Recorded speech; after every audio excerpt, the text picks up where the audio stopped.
What's going on, people? Welcome to the HRO Roundtable podcast number 4, guys.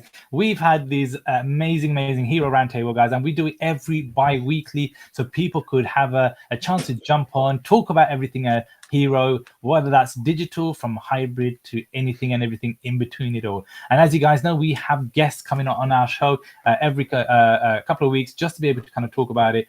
And hey, you don't have to be a YouTuber. You could literally just be a member of the public who just collects Hero, right? From digital to hybrid. So if you do want to be part of it, do let us know, DM me, and we try and obviously get you in if there's any slots available. But without further ado, guys, right, let's see who we have as guests. Today we have got the one and only, you all know him as the guy that floors NFTs. This is the time where there you go, perfect timing. He floors NFTs, he's got his merch. Make sure you absolutely head over to Dino's channel and get some of his merch. Yeah, guys, he's an absolute a legend. He does VeVe, he does Hero, he does everything and anything. And I absolutely love the guy. He's an absolute What's up, man? And I've got to meet him in real life. We then also have Bomber. Yes, that's right, guys. He is also known as the man that flies across the world and literally burns shit, right? He burns shit every Thursday, and that's why he's called the Bomber. On the spaces with Rich, and these guys are crazy, right? They burn stuff that, you know what, I'd be crapping myself burning, but nonetheless they do it because they enjoy it, they have fun, and it's actually bringing the hero community together to really make it scarce, shall we say, right? That's what you guys are trying to do, make it scarce. So yeah, we got Bomber, and then we have BlockchainAndy. I don't know why I keep on saying BlockchainAndy. His name is Andy. You guys obviously know him in the community. He's obviously in love with Hero and many more other projects. He's a trader by day, night and night again. He doesn't sleep, as you guys know, but he's always in our chats. He's always in our Twitter spaces, and he's a pretty cool guy. Guys, how are you doing this weekend on a Sunday? How are you guys? What you guys been up to? Just getting to it, man. This is me. I had breakfast, and I'm like, I'm Hero. That's it. Breakfast and Hero Sunday. Little work. Woke up, had breakfast. I was like, yep, yeah, all Hero. And nothing else. Eat, sleep, and shit, Hero. That's all you're going to be basically doing. Yeah, and the breakfast was actually just coffee. So I haven't even eaten anything yet. That'll come after. Good, man. Hero first. Yeah. You're getting your priorities right, mate. That's the main thing. Yeah. Right? Dino, man, how are you, buddy? Oh, dude, doing good, man. Hanging out with the kids today. Chilling, doing some Hero. I definitely, I'm not gonna lie, this morning I think I did check Hero before I had my coffee too. So oh man. So I'm not the only crazy person out there. That's the first thing they do. When I open my eyes, I turn to the right, pick up my phone, and look at my Hero account first and foremost. So I'm not the only crazy guy to see what's been sold and what position am I in on the leaderboard. All right, that's fine. That's normal. I would say I'm crazier because I actually only do it on my laptop. So I take the extra step. I don't even do the phone, and I get out of bed and open the laptop. Like, oh man, you're a legend, absolute legend, man. You smashed it. And Andy, man, how was your weekend? It's been good, man. Just got back from holiday, and today was my wife's birthday, so just been celebrating that with her and listening to her noise all day, really. Wow, see that's where the priorities are at. It's like wife's birthday or Hero chat. It's like, well, it was actually as well. It was the Newcastle United win a final today as well, which is like my big hometown team, and we actually lost. So it's been pretty good run since then. Mate, thank you so much for coming in, man. Hope you had a great time whilst you're on holiday, and a happy birthday to the missus. I hope you spoiled her rotten, buddy. And when I mean spoil her rotten, I hope you got her some Hero packs. That's it. Yeah. The thing is, if I actually did buy some Hero packs, I wouldn't be talking to you now. That's a fair shout. Guys, do us a favor. Everyone in the chat, we will obviously quickly look through the chat, guys. If you guys can, have we actually tweeted it out? Yes, we have tweeted it out. Do us a favor, guys, if you don't mind. The tweet that I sent out, if you guys could retweet, that'd be fantastic. I'd really appreciate it. So everyone in the chat as well Please retweet, like everything. Let's get some more people in the actual channel, guys. And yeah, we're going to talk all things about Hero today, guys. We're going to be talking things like, for example, the metaverse interoperability. I can't even say the word normally. You got it. But interoperability, whatever that is. So we're going to be talking about that. So I've got a video that I want to kind of show you. So we're going to go through that. We're then going to talk about potential different new features that could could happen or may not happen, what it sort of kind of could look like. We then want to kind of talk about the Shazam release of Chapter 3. I know so many of you guys have been talking about it. You want to know more details, but we'll talk about what we kind of know, right, and what that kind of means for Chapter 2 as well. And then we want to kind of talk about strategy for Chapter 2. And what that kind of looks like. So, how are you going to make your plays? What, plays am I going to be kind of making? And I guess, again, nothing we say in this video, guys, is financial advice or any type of advice. We're just four guys who just enjoy collecting hero stuff. And we have no Scooby-Doo about hero. We're just here just to talk about waffle. That's all. That's the truth. And not forgetting, merch drop by Dino, who has iFloor NFTs. So please, guys, make sure you buy. Have a look at his merch on this channel, guys. We absolutely love it. What a great plugin, isn't it? Right. And then we also want to kind of talk about DD7. We want to kind of talk about DD7, guys. What that is, how's that been since drop? People that have been making moves, and actually the importance of DD7. Right. A lot of people may be overlooking DD7 as a drop. And they're still just focusing on the first kind of, 4 or 5 kind of drops. This may be a sleeper and potentially a big one, maybe after Chapter 1, right? We're going to talk about that. And then another thing I want to kind of talk about is the prize wheel. So Colex, who's obviously the platform creator of what we're basically using, guys, they released a new feature on their Colex collective platform called Prize Wheel. It just literally popped up. I want to kind of talk about that and how could that be, utilized on the Hero app itself. And there's going to be other stuff that we're going to talk about, right? So they're the things that we're going to kind of talk about, and hopefully you guys are going to get interactive in the chat. Let's have a quick look who's in the chat, guys, before we crack on and talk about all things Hero.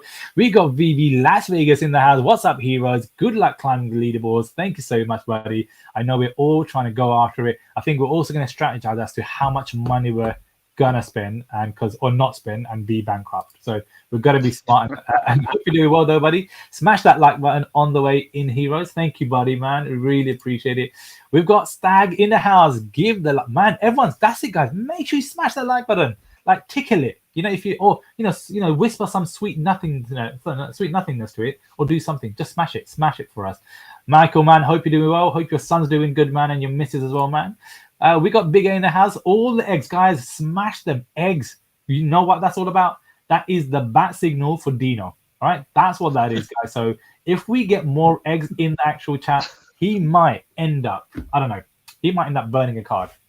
He might not. I'm just saying. I don't know. I think B-52 Bomber will burn a card if there's more eggs in the chat. I probably will. Yeah, sounds good. We've got Kryptonians in the house now. My friends, what's good, everyone? I'm in the chat, so the party starts now. Come on, buddy. Let's go. Dino, the floor master in the building. My man, that is it. There we go. All the emojis in the world, guys. Smash them emojis in the chat, guys. I'm thinking about buying 5 Chapter 2 boxes for my birthday in March. Wish me luck. Dude, you don't need luck, right? You've got the luck. And I'm hoping you're able to buy them at a decent discounted price, right? In the US, I don't know what the current sketch is. I don't know if you guys could get 2 for $3 or whatever it may be. But I know in the UK, it is half price right now. Half price. Grab them. Yeah, stop talking. We're getting ripped off over here, Wazza. Oh, mate. I feel you guys. I feel you guys. I'm not gonna lie. This is the first time we've had this sale going on in the UK. Yeah, you guys obviously been having the 2 for $3. It's now our time to be able to get this, right? If you guys are coming over to the UK, why not, right? Why not grab some, send them to your hotel room, and don't go out and just rip them open. Kryptoni A1s, let's go, buddy. Yada Dog, love that guy. He's an absolute gentleman, man. Here we go, guys. Let's have a quick look. Skipping through a few things. My new nickname for Dino is the Floor Master. Oh, actually, dude, that should be your tagline. You know that.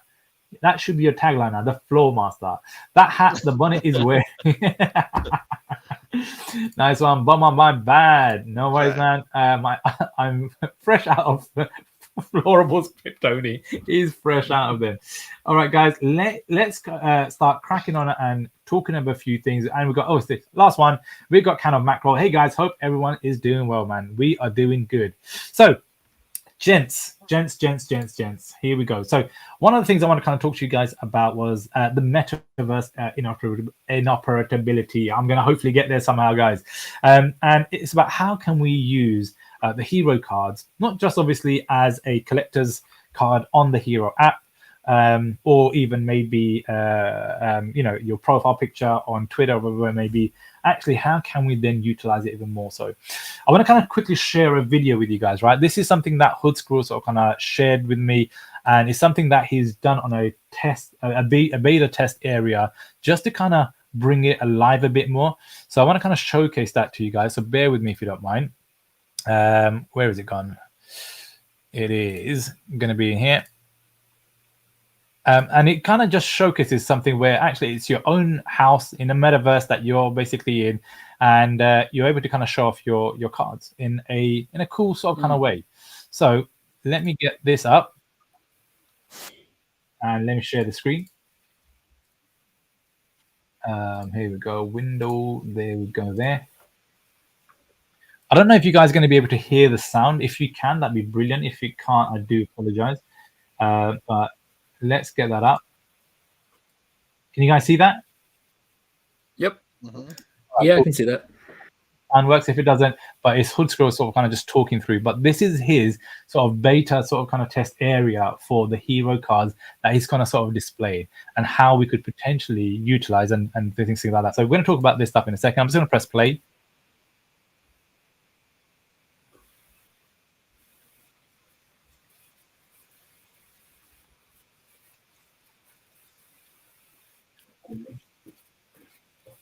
There we go.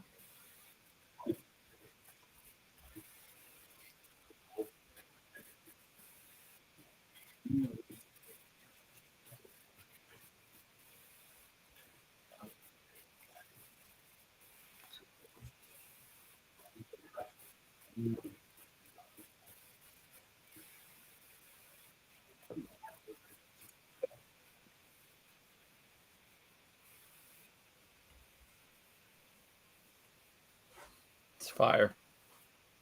Now, this is using spatial. Is this all streaming from his app, or are all these pulled out onto like a separate wallet, like when you pull it out onto like IMX or MetaMask? Do you know that? You guys hear the sound, by the way? You can't hear the sound, can you? I'm sorry? Can you hear the sound? No. Okay, cool. So yeah, I was thinking you guys may not be able to hear the kind of sound. So nonetheless, let me just kind of stop sharing that. I thought you guys were able to hear it. So that's what Hoodscrew is sort of kind of doing. I think the question you just basically asked, is he running it off spatial? I think you said, right?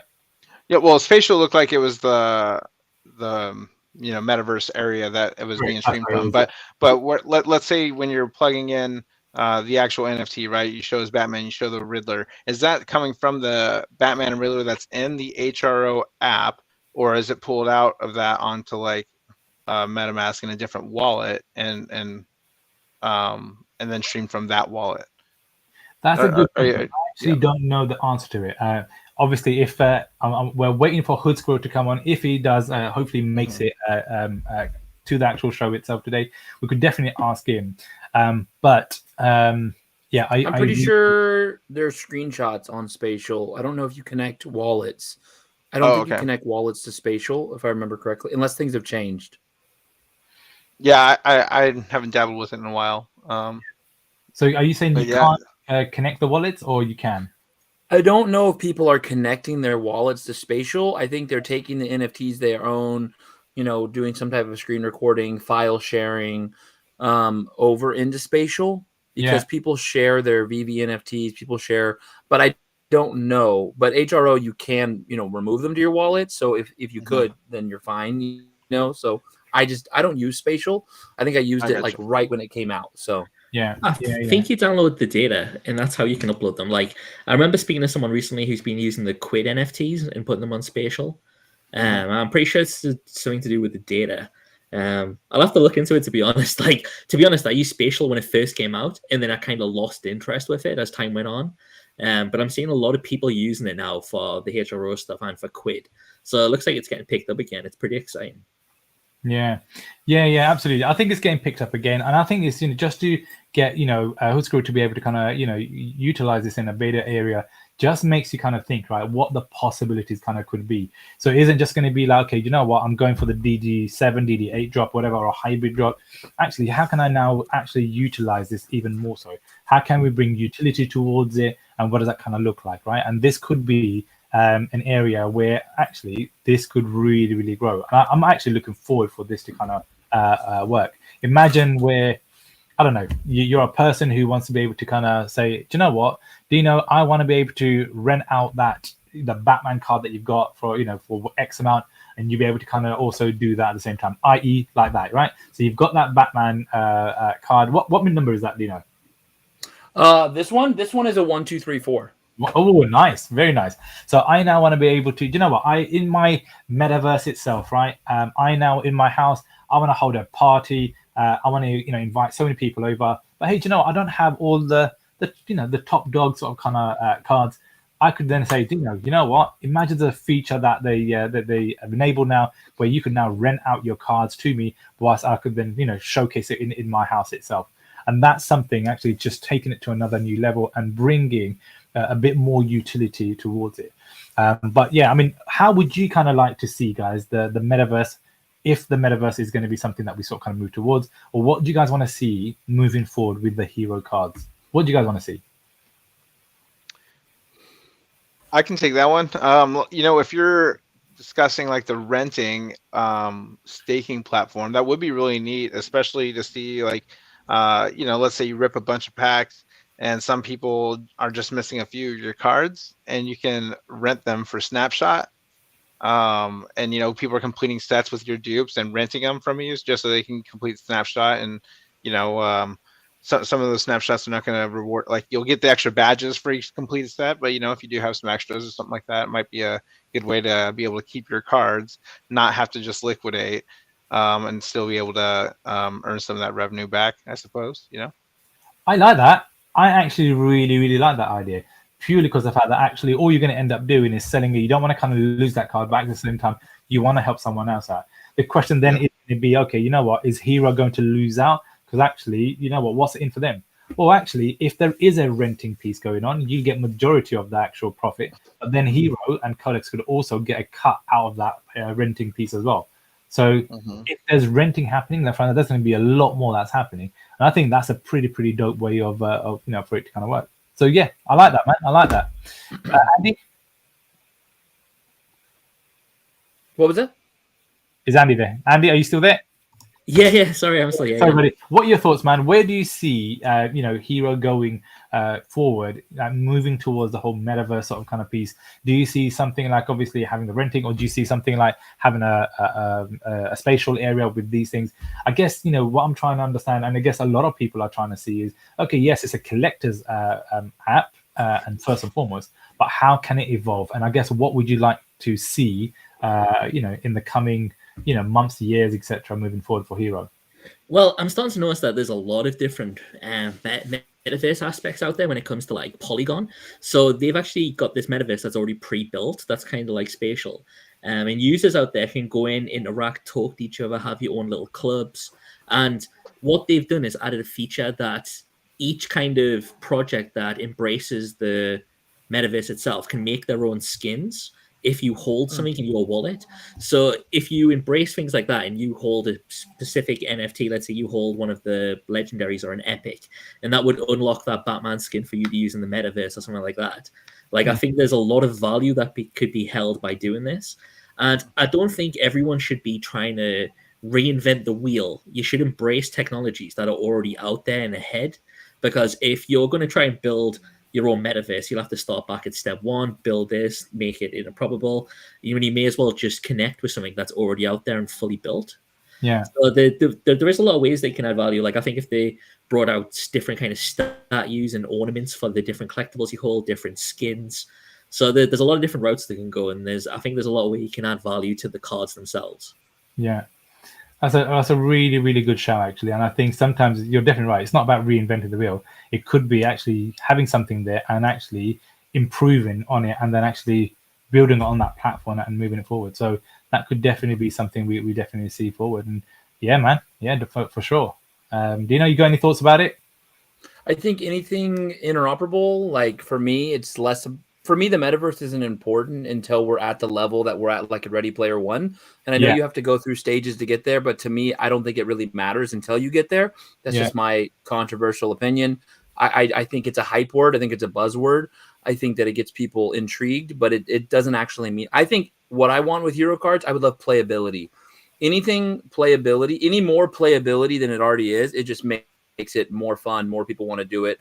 I mean, like imagine, because they already are interoperable, right? Imagine I load them in my MetaMask and then I can take them to someone else. They built a site, and then every card common through, whatever legendary, they all have a rank. And now you have a card deck game with your hero cards, right? Like I think it's a card, right? So that's what I would prefer because I think you could use that right now. Like I could literally go play the Dark Multiverse deck game, and I take my set of Dark Multiverse over there, and my mint is my points, right? And I just go play the deck. I go play the hand.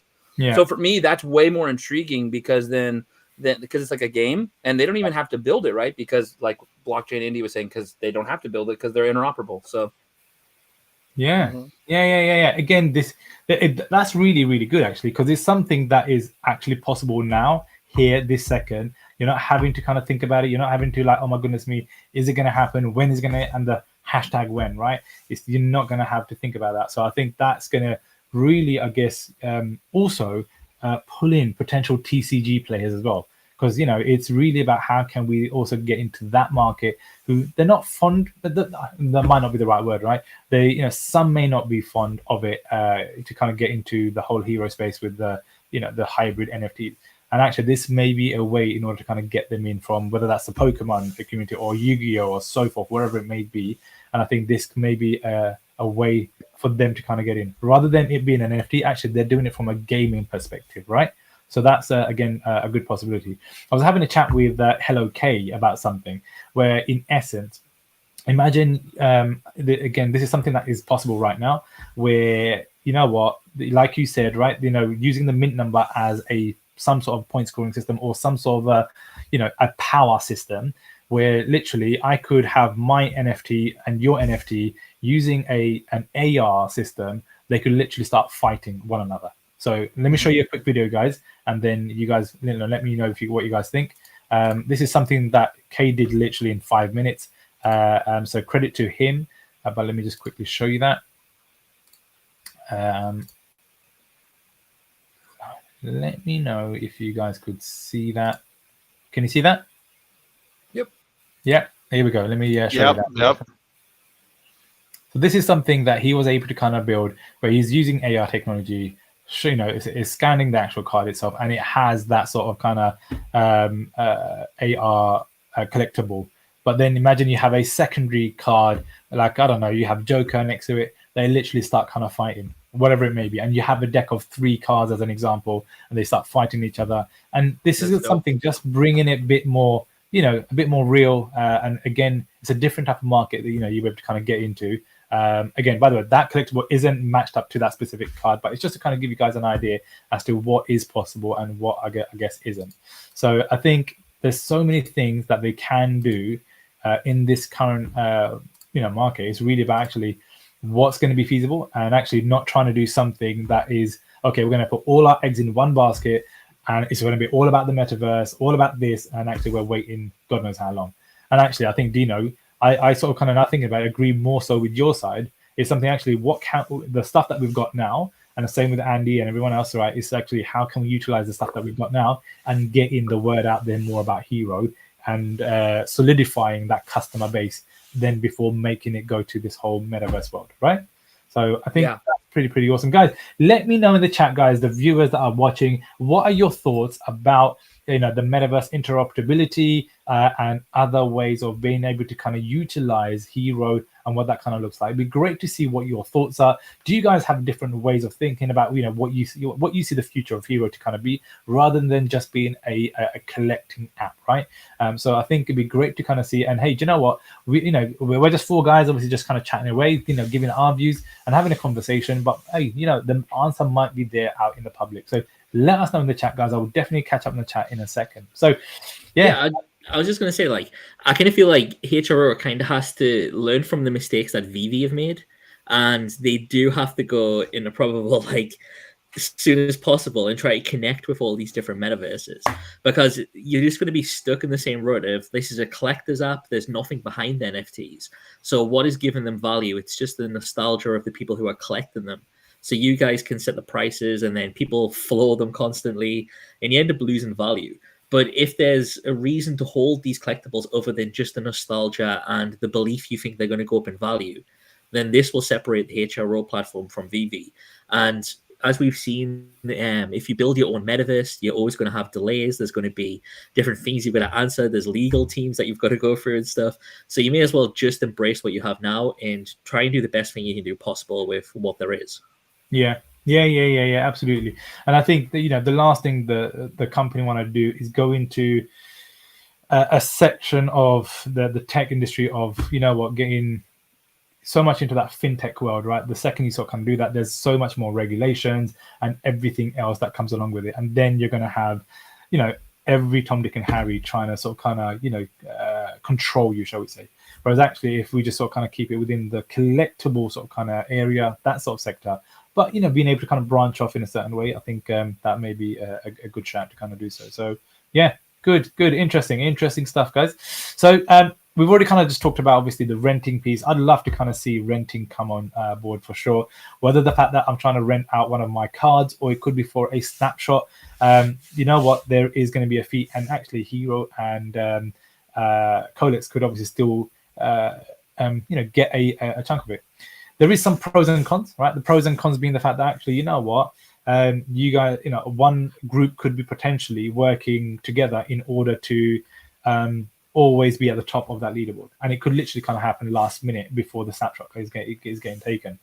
There are some pros and cons. What are your thoughts? Do you see it being, is the positive outweighing the cons in total, do you think? Or is that going to really, diminish that experience for a collector when they're trying to go for that leaderboard? What are your thoughts on that? I think that if you did stuff like that, it would be good for people who had just got into the application. So if you just joined the application in chapter 3, let's say, and you missed out on like the Batman mythics from chapter 1, you have to obviously pay a premium to try and get that now. And it could be a way for you to be able to basically have that NFT and try and show it off. But I do think that it would start a monopoly of certain collectibles, because let's just say you do a digital drop and these NFTs are like quite rare. All it would take is a group of people to buy them out completely. And then the only way for you to get them is to rent them. And then they can set the rent price. So it would cause a monopoly, I think, in a way. But it would be good to help collectors out there who have just got into it, that want to have the feeling and show off the early collectibles, if you know what I mean. Yeah, for sure. Wilma, what are your thoughts, buddy? We discussed this with our, insert PokerGo plug here. But when we had our PokerGo Invitational, we used token proof to validate wallets. And there was actually somebody who reached out to me that was doing exactly that. They were they had a beta testing with their app, where somebody was able to pay a premium and they act as like a third-party custody, and you can set a rent price. And someone actually rented one of our NFTs and was able to use it for a 2-week time period at $5 a day or whatever it was, and they were able to redeem all the utility, attach it to token proof, get their ticket, come and play our event, and actually won cash money in our event to actually pay for the whole thing and then some. And so that technology is out there. It is probably growing at a rapid rate. That was now just a couple months ago, and I can only imagine like where they're already at.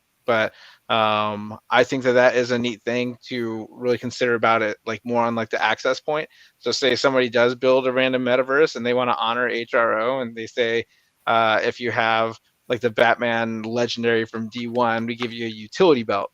And then that utility belt will give you access to a certain area in this metaverse that you cannot get to without the utility belt. You know what I mean? Like, I think that those are different types of things that, different partner programs and things could easily do. And it doesn't have to be like an actual more metaverse. We can think like, if anybody has played Fortnite, right, they're still launching new dances and new skins and new different partnerships where people are there is a flex with the people that are still engaged, right?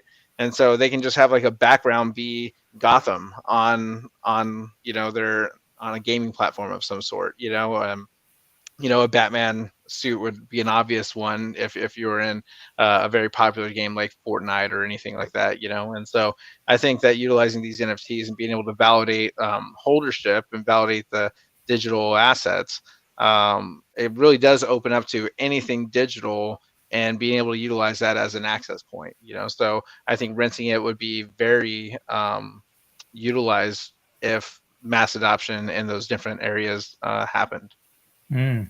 Nice. Any other thoughts from anyone else? I mean, no? I'm not a big renter. I feel like I'm the contrarian. I'm not a big. I don't know. I guess I'm not bullish on renting. Honestly, like renting of cards. I think gamification of cards is incredible. I think HRO is doing an incredible job when you comp it to all the other licensed NFT plays. HRO is whooping their ass when it comes to utility, and so. To me, like they just need to keep that up. I think what HRO needs is it need IP. They need more intellectual property. They need something other than Batman.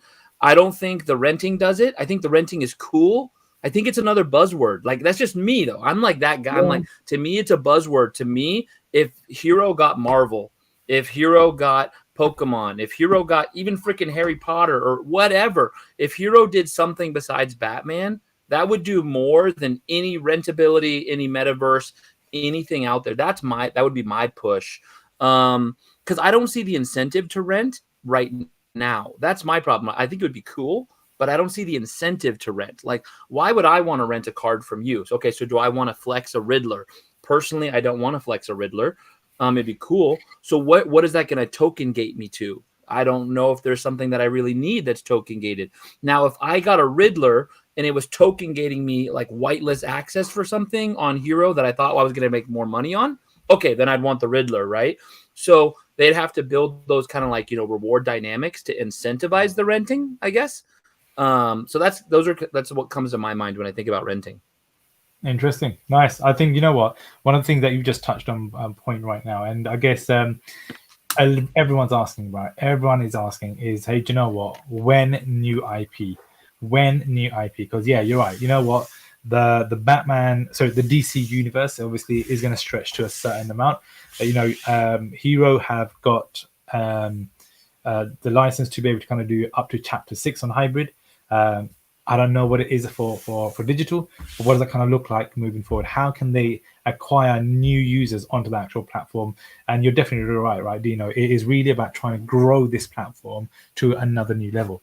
And it could be actually the fact that, it keeps an existing user on the actual platform as well. So, for example, I mean, I don't know, I'm just making something up, but Andy could be a person who loves the whole, DC universe, but he's also into Harry Potter, or he's also into maybe the Terminator or whatever it may be. And actually for him to kind of stay on the platform, this is something else he's sort of kind of looking forward to. So I know off the top of my head, they have like Harry Potter, which is massive, absolutely massive, as we all know.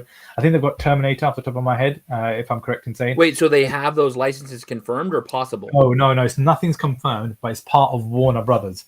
So they've got a great relationship, and Warner Brothers has all these licenses under their the umbrella. So if they've got access to one of the biggest IP already, which is the DC Universe market, then what say that they can't get Harry Potter? What say they can't get Terminator? What say they can't get X, Y, and Z? And I guess if you guys say, hey, do you know what? If HRO gave you guys an opportunity to say, all right, you have a choice as to what IP that comes on next on board, what would you guys like it to be? And you only have one choice. What would you guys like it to be? Well, I was going to say the biggest IPs that they actually hold, other than what we're going now with DC, it's like Looney Tunes. You got the Middle Earth. You've got Mad Max, DC Comics, DC Universe. Obviously, you got Scooby Doo. You've got the Lego movies, Tom and Jerry, Justice League, Wizarding World. And I think that's the biggest IPs they've got.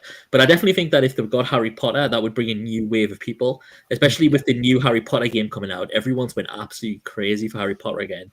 Like Harry Potter hasn't made its stand in the metaverse yet, right? Too. So it would be a first on the blockchain for people that's important to them. They haven't made their move in the metaverse yet. Yeah, it's like I went to the Harry Potter world over here like last year, and it was absolutely rammed. And I was like crazy how many people still love Harry Potter and how many people are still engaging with it. And then recently I went to go book tickets again on my way back from a holiday, and it was sold out completely. I was like, people are absolutely running with this new narrative of the new game and stuff coming out. And it is absolutely crazy. And I think that would bring a massive wave of people over. Interesting. I think Harry Potter is massive as it is worldwide for everything and anything they sort of kind of do. And I guess if we have a look at even their box office is crazy, right? What they've been able to kind of do, but bringing that sort of kind of world into it. And as you said already, Andy, they've already got a game out that's just recently come out, bringing alongside this other gamification of imagine right now there is no such thing as a gamification, like what you have with Pokemon, right? You obviously got certain power, certain this, that, and other, whatever it may be, yeah. And you could actually play and then have a tournament. Whereas with the Hero DC cards, they can't do that currently. But imagine Harry Potter sort of stuff comes through, or any other type of ones where they actually start now putting points on there, or certain powers or whatever it may be, then to kind of gamify it. That would obviously now really help boost up the customer base. And I think once you're in it, like as a Harry Potter fan, you'll be like, oh, hang on a second, they also do DC Universe. Oh, they do this, they do that. And again, it's just going to keep on growing and growing and growing. So I think, that's a really, really good shout, buddy, in terms of bringing new IP. So I know, obviously, Harry Potter is going to be something that you guys want to see. Bomber, what would you like to see as a new IP if they could bring it? I was just thinking that. I'm sorry? Apart from Pokemon, which we weapon, right? Yeah. I mean, Pokemon just seemed like it would have been the go-to. I was thinking of a lot of different dynamics, and I feel like so separated from like anything that's like cool, and I don't do it on purpose, but it's like I've literally never watched any Harry Potter movie.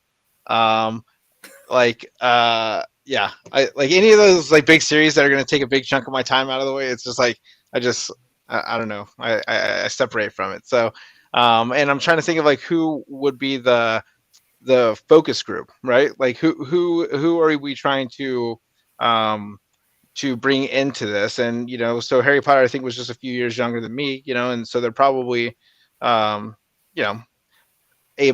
to kind of ape into those types of things. I feel like that would probably be a really big IP, but I don't know, with them being, aren't they Universal? Is that Harry Potter? Is it that where the Harry Potter world is at Universal Studios? So we have the Harry Potter world. It's in Northwest London. Is that correct, Andy? Yeah. Is there one? Yeah. Yeah, I thought something was just built in Universal Studios. Maybe it wasn't Harry Potter. See, that's how disconnected I am. Yeah. So, but I would have to say, if you're going like card collecting gamification, I guess Harry Potter would probably be the biggest IP, right? Like I don't think of anything that was that age group. I mean, I guess I would try to go like Star Wars or something like that. I think that's still kind of holding its thing together pretty well with Mandalorian and all these other like spin-offs of the originals, and kind of I know the Star Wars land that's built in Disneyland is like pretty awesome. Like considering like if you didn't know where it was, you're not going to find it. Is that weird? Like literally had no idea it was there, and you really feel like you're in a separate world there. So obviously there's a lot of money and time being put into that franchise. So I think being able to get a hold of something like that would be awesome. I doubt that's easy, So yeah. So when I think of like those big names, that's probably where I would go.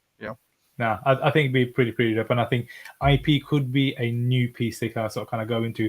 But I think, you know what, Andy, you're obviously a massive football fan. You support. Did you say Man U? Did you say Newcastle? Newcastle? Sorry, it's not as if you lost, right?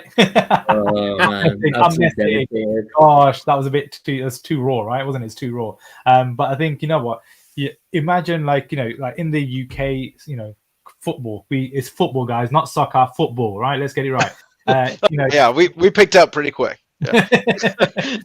Imagine what's it called? Dino going off the stream. Imagine, right? The new thing could be the fact that actually they go into that sort of kind of world. Massive soccer, football fan, etc. For you guys, what is your biggest sport in the US? Is it American football? That is the Probably biggest. Baseball, basketball. There's so many more different things, right? Imagine trying to get that onto the platform. Yeah. I mean, there's definitely a collectorship, and if you go into like I've mentioned that I'm a Raider fan. If we're going to go into like NFL, but when you go to those stadiums, there's a lot of similarities to NFT communities. If we're going into NFT communities as opposed to like just like digital, like just card collecting, right? And so like the fact that we're meeting up together, like this is the community aspect of NFT and card collecting, right? And so like when you go to let's say a Raider game and you're in Raider gear, like you might not have a friend or family member in the world, but you're instantly like embraced by the culture of the people there. The other Raider fans, it's like people are pulling in. There's music playing that's independent artists making songs about the Raiders, and whatever it is that they're whatever team that you follow, there is that like camaraderie, and there's that like togetherness that you get. So I feel like any type of sports would be probably a major deal because you already have those collectors. You already have the people when you go into their house, it's all, geared up and whatever their favorite team is, so I think getting into the digital side of it as well. I'm pretty sure last year in the playoffs, not even just this 2022, but or 2023, but 21-22 season, they were giving away like POAPs, digital NFTs as commemorative tickets, so I believe the space is getting close together. So those types of IPs would be kind of fun, I suppose, like if you're collecting like NFL all day and all that kind of stuff. I think that they're already kind of making it happen. Yeah, I think so. Do you know what? I it's really about, again, trying to get into a different market. Currently, right now, as you know, the sports industry is massive. It's booming, right? Old style baseball collectible cards, old style, basketball collectible cards, all these sort of cards, they are worth big bucks, right?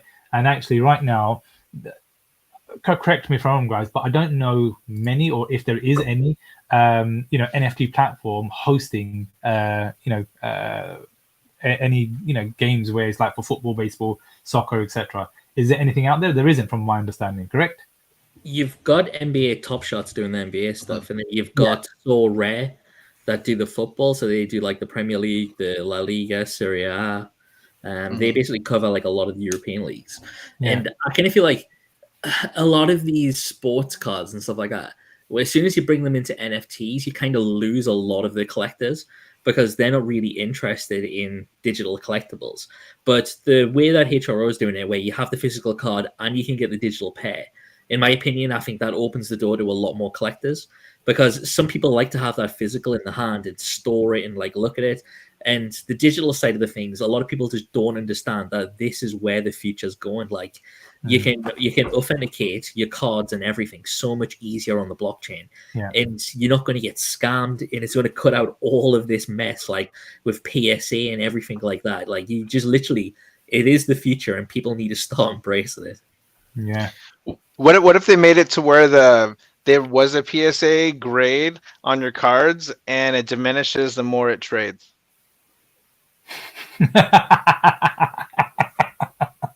Yeah, I'm gonna pass on that. I sell too many in NFTs. Yeah, I was gonna say. But what I'm saying is it rewards everybody and saying that every single one from the pack is going to be a 10, and then it just like it's a 9.9, and then a 9.8, and then whatever it is as it trades. And then so then there is a long-term hold value of, hey, I minted this. There's a pack rewarding, right? Hey, this is my like every single one of the cards are going to be premium mint, right? And then it's basically as it changes digital hands, that's what decreases the value. Well, you've just reminded us of kind of like what Palm Studios is doing, aren't they? So basically, they're just scanning the covers of like the old comics, and then each one of them, each one of them has got a different rating.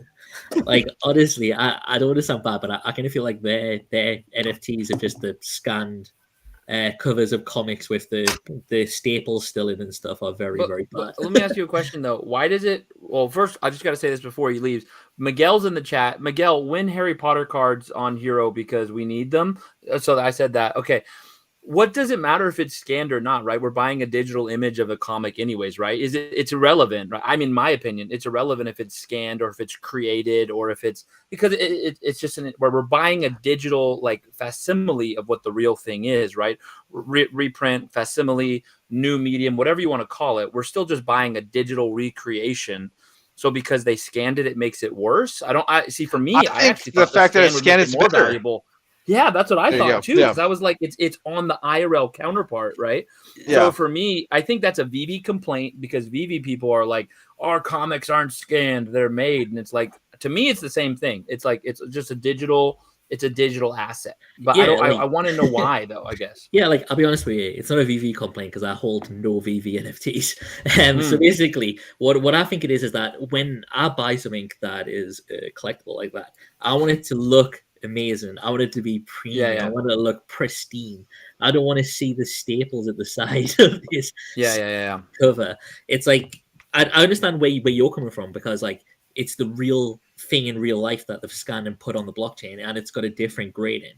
But in my personal opinion, I like seeing it pristine. I want it to be immaculate and not to have these imperfections.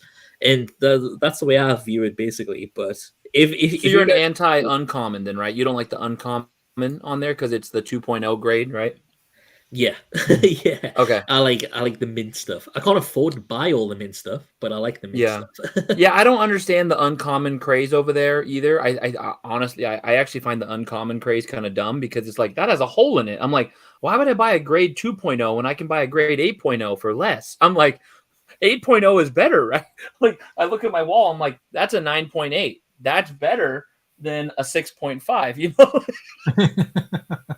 It's just 6.5 has been traded a bunch. Yeah. Yeah. It's a dirty boy. He's been a 6.5. He's a dirty boy. It's been around. Yeah. But I think overall, there's going to be hopefully Hero do start bringing in some more IP. I think we also kind of agree, don't we? Right, the more IP that they have, the better it's going to be to acquire new users, build on the actual platform, and actually get the market sort of kind of moving. And I think this is going to be great. I think that right now there's a massive disconnect between the world of TCG to the world of NFTs. And it's actually how can we acquire that TCG base and to move over to that NFT, which is the hybrid way, which Andy was obviously kind of talking about. It's really about, okay, you know what, let's get them in there and then actually get them, appetized over to the NFT part. And I think that's going to be a massive piece.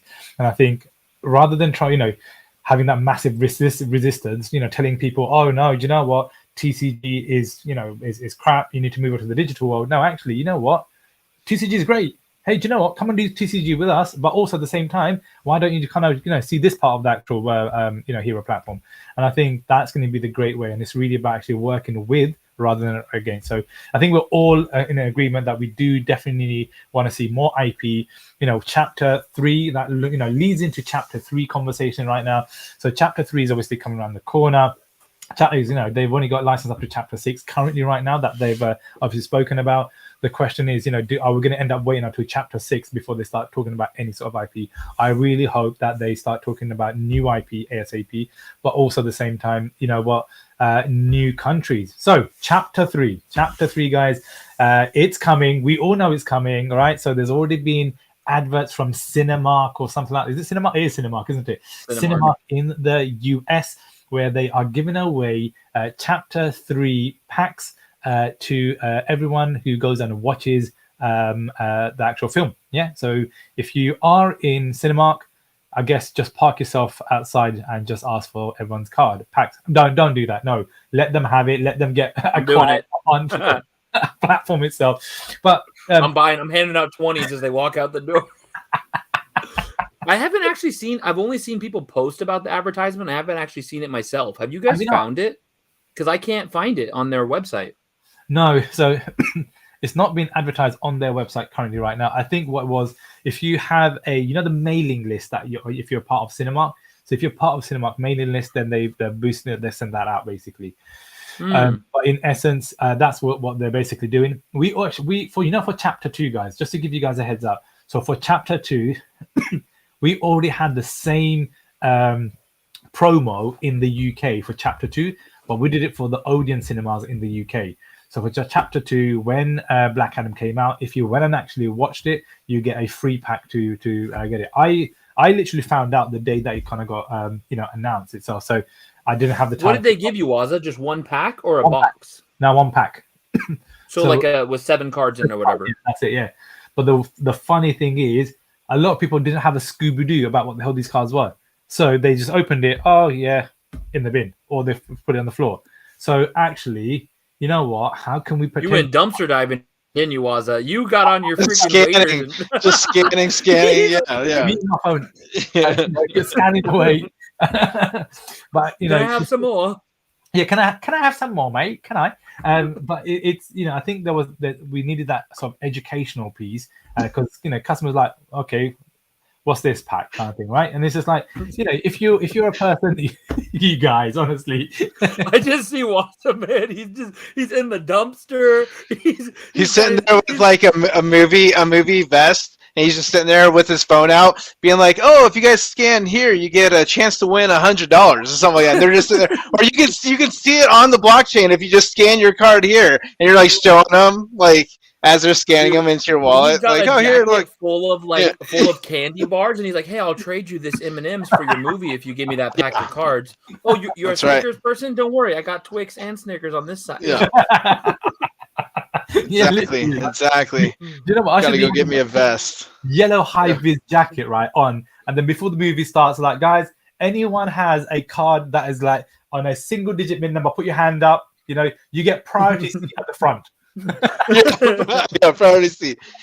Largest size popcorn you want. Like exactly. Yeah. So I think so that obviously is kind of happening, and I think it's an amazing promotion. I mean, honestly, it sort of kind of coincides with the launch of Shazam. I know Hero sort of kind of haven't announced it right now, but obviously we've seen a lot of info. Cinemark have already kind of announced it already. Was it 17th of March that it's coming out? Oh wow, that's soon, man. Definitely around that time. Yeah. In the US, right? That's when it's actually coming out. I've been fortunate enough. I have a friend who is actually taking me to the UK premiere of it, which is happening. What's the date? Not this week coming up, the week after, I think. So I'll be going to the world premiere where I'll be actually seeing the actors and actresses there. So that'd be pretty nice. Right? But yeah, I mean, if chapter 3 came out before then, I'd be definitely taking it there and go, guys, can you sign it for me, please? Can you sign it? Yeah. But unfortunately, it's not going to come out then. So it'd be good to kind of know. I mean, look, if it's coming out on the 17th of March, the actual movie, I could only assume chapter 3 will come out on the same date or maybe just before then, right? And I think that's what they ended up doing for chapter 2 off the top of my head. So 17th March, guys. Today is the 26th of Feb. Well, that's literally 3 weeks away.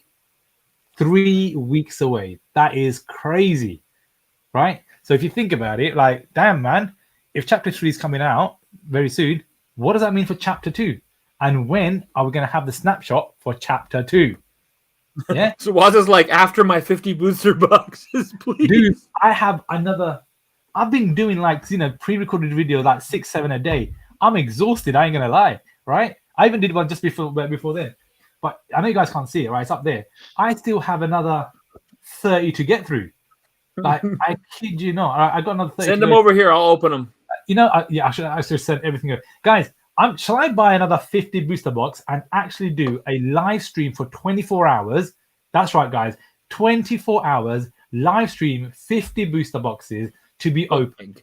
I mean, I don't even think you need 24 hours. I think you should just go for the record of how many booster boxes can you open and scan in, and it's like that. It has to be you, right? Like who else like opened 50 booster boxes and like scanned them all within like a 2-hour period or something like that? Like every single pack, just like they would have to recognize it. Guinness Books would have to recognize you.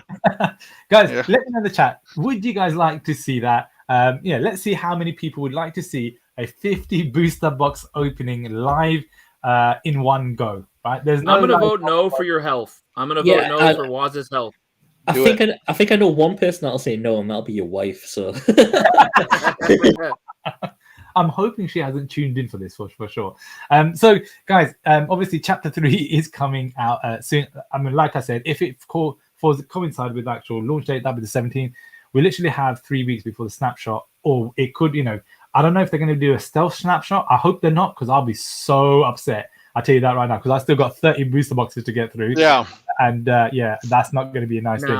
It will probably run alongside. I mean, right? Chapter 1 rewards are still voting, still going. I bet you it just runs alongside, right? I don't know. I don't know if they're going to run it alongside. And that's the thing, right? If they, why would they? That's the thing, right? Because the thing is... They haven't done events, right, either? Have they done event snapshot? No. No. And I need that mythic. So whoever's watching, go ahead, me too. Look through, find my dupes. Send it to me first. Yeah, send it to me first. My name's easier. It's right there. It's Dino Lang. Yeah. He's just going to floor it. He's just going to floor it. I'll cherish it and hold it. I need it for the snapshot. Just rent it. Just rent it for the snapshot. All right, I'm gonna rent someone's mythic for the snapshot. I'll send it back. I'll rent it right now. Send it to me. $69. I'll rent it. There it is. There's the demand. There's the demand. Done. Yep. And the quick one for you, buddy. So, do you think the snapshot for chapter 2? I mean, I'm hoping it's not going to be a stealth one, because I think that'll be painful. When do you think it's going to happen? Do you think it's going to happen before chapter 3 gets launched? Or do you think, like what Dino said, is going to sort of kind of run alongside it? What are your thoughts, man? I have no idea. That's the top and bottom of it. Like, they just do what they want to do, basically. It's gonna happen when you're done with your 30 boxes. As soon as you're done, Miguel's been holding it back for you, bro. He's in the chat. He said That's never going to happen. I think, what my only ask is, and it's not just for kind of me, it's more so if they sort of kind of stay in line with what they did for chapter 1, which obviously they announced the fact that, okay, this is when the snapshot's going to happen, then fair dues, right? So I think that's pretty dope. I think for airdrops, they should do stealth snapshot. And I think that's pretty cool, right? Because for airdrops, hey, do you know what? Why should you sort of kind of be given the heads up for it? And I do agree with the stealth snapshot for airdrops. But for things like, chapter 1, 2, 3, whatever, and obviously the digital, they do sort of kind of let us know when the actual snapshot date is going to be. So I'm hoping that's going to be, but I could only assume maybe another 2 weeks. I could only assume, guys, maybe another 2. Anything I'm saying, guys, is not financial advice. I don't have a clue. I have no Scooby-Doo. I'm only making my best judgment guess. Please do your own research. So yeah, I don't want anyone to be jumping on the bandwagon and saying, "Wazza, you told me it's 2 weeks." So I ended up flooring all my NFTs. Dino, time for your hat. There we go. See that? That's what I'll do to your events mythic. It'll just get rid of it. Okay. So here's what I would think. It's gonna be very difficult for them to go to, let's say, Best Buy and say, okay, here's the event, here's the hybrid 3 sets now, and they're sitting there trying to like unload all their hybrid 2s because of the supply, right? So I guess the conversation would be, hey, maybe there's less supply, maybe we found a good balance between what chapter 1 was and what chapter 2 was, and that's what chapter 3 is going to be. So it might be a more accurate supply, so they're not going to have to take a bath selling everything cheap, right? So it's like when you're finding a site that's saying, hey, 50% off these cards, they likely got them for less. They're likely still making a profit, but they also know they have another big order coming up for the next ones, and they need to make sure that demand is there, right? So I think that they will try to extend it as long as they can to give their you know, there's sellers of the cards, the GameStops, the Walmarts, and all these guys to be able to offload as much of their supply as possible, and then, you know, and then hit them with chapter 3. You know, so I think because of that they'll probably slow it down a little bit more. You know. Yeah, I think I think if I'm honest, I think chapter 2 coming into chapter 3 is a bit too quick. But that's just my personal opinion. Maybe it's because of the fact that I didn't go hard into chapters 2. And I'll be honest with you, right? If it wasn't because of this half-price booster box, I don't think I would. I think I would have just stuck to maybe top 250 or top 300, and that's about it. But the second I saw the half price, it was an absolute no-brainer. Absolute no-brainer. You're like, I already spent this much at twice that. I got to get my cost average down, right? And even if I floor every single NFT, for $1, I'll still make my money's back. You know, it was a bit too late. You just didn't. Yeah. I was waiting. Someone in the chat said the snapshot already happened for something with a laughing face. No, I don't think it. Smurf Dabs saying it's already been done. I don't think it has. I don't think it has. I hope it hasn't been. But yeah, if anyone knows if it's been confirmed, I've lost before, so I'm okay. But also, you could think about it. I mean, there's another option too, right? It could be, which this is going to be great if you go see the movie. I'm not saying this is going to happen. I found it, so I threw it up there for everyone. So it could be that literally those are just the only Shazam cards that are going to be in circulation until they release. Like, think about that. Like, it might be just that for the beginning. No, so when they did it for the UK and Odeon, they had the very similar thing like this, by the way. This is just an advertisement that they put out there. So they had the same thing for Odeon in the UK, just so the fact that people could kind of see what it is. So they definitely be a full-on pack, by the way. It will be a full-on pack. So you think it will be? You think it will have to be starting with this?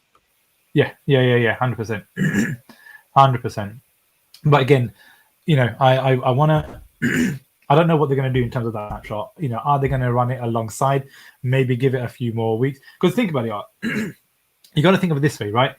If they release chapter 3, and they don't do the snapshot for chapter 2, people are not going to potentially, buy the chapter 2, right? People are going to go into chapter 3, and you're going to have God knows how many boxes. Remember, there's double the supply of chapter 2. And if when I had a look, guys, in terms of like, if you think about the mythic cards alone, how many have been sort of kind of redeemed against how many that's sort of kind of there out in the wild? It's very, very low, very, very low. So they're going to end up, they spend a lot of money with chapter 2, and there's going to be booster boxes that people aren't going to buy because they're going to go for chapter 3, unless potentially they end up, keeping it at half price, or giving you guys in the US at half price. So again, it's one of them ones. Like, what would you do from a business perspective? I know what I would do. I sort of kind of would delay it, or I'd have a snapshot. But then again, you still aren't getting rid of your inventory, which is a lot of money, right? A lot of money. But I don't know. We shall see, I guess. I mean, just to give you guys an idea, guys, this is how many in circulation. Like let me share my screen. I'm going to share one more thing, then we'll move on to the next subject, guys. Here we go. So if you have a look, Black Adam, there's 1,000 available. Only 117 are in circulation. That's not even, a sixth of the actual, and that's a lot. Yeah, it's a tenth. Right. Yeah, like it's ninth maybe or something like that. So it's really, really, really low. So again, personally, am I going to floor all your NFTs? Floor my NFT. I think that's the thing, right? So I don't know. I really don't know. Or it could be the fact that actually they delay it, but I doubt it, right? Because you don't want to also miss the hype of chapter 3 and end up losing that. So yeah, I mean, it's a give and take. All right, cool. Anything more for chapter 3, guys? And I guess if not, then cool. Let's move on to chapter 2 strategy. All right, how many of you guys are going for chapter 2 leaderboard? Dino? Bomber? No. I mean, I'm there. I'm on the board, so I might as well. Might as well. What position are you in now? Okay. Tell me, am I crazy that how do you see just chapter 2 as opposed to chapter 1 in Mythics? Sure. Because Let me show you. I see only the breakdowns of the common, uncommon, like. So let me show my screen. So, and again, there might be some people in the actual stream that also want to know this. So, for example, this is, you got access to this, right? Can you see? Oh, no, you can't actually. Now, can you see? There you go. Yeah. Mhm. Right. So on the left-hand side, you obviously have your digital set and you got hybrid set. Click on hybrid. If you click on hybrid, it will give you your total position here. That's for chapter 1 and chapter 2. But if you go down here where it says tier, select chapter 2 only, it then will tell you where you are, which is position 53. Okay, see, I thought that was it, but I was confused because I was looking at my average scores, when you look at your collection and you can see each collection like score, and I didn't think it was low enough, but then if that's right, then that's right. Yeah. So what position did you see yourself in? I see myself in around A2, A3, position, but what the board says is 320. I wouldn't feel too bad. I'm 369, so. Never changed. Never changed. There we go. 320. Dang. Let's go. And then 369, you said.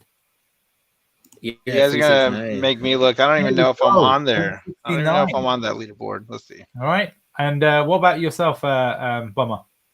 I'm a single card trying to find it right now. I don't even know. Where I'm at here.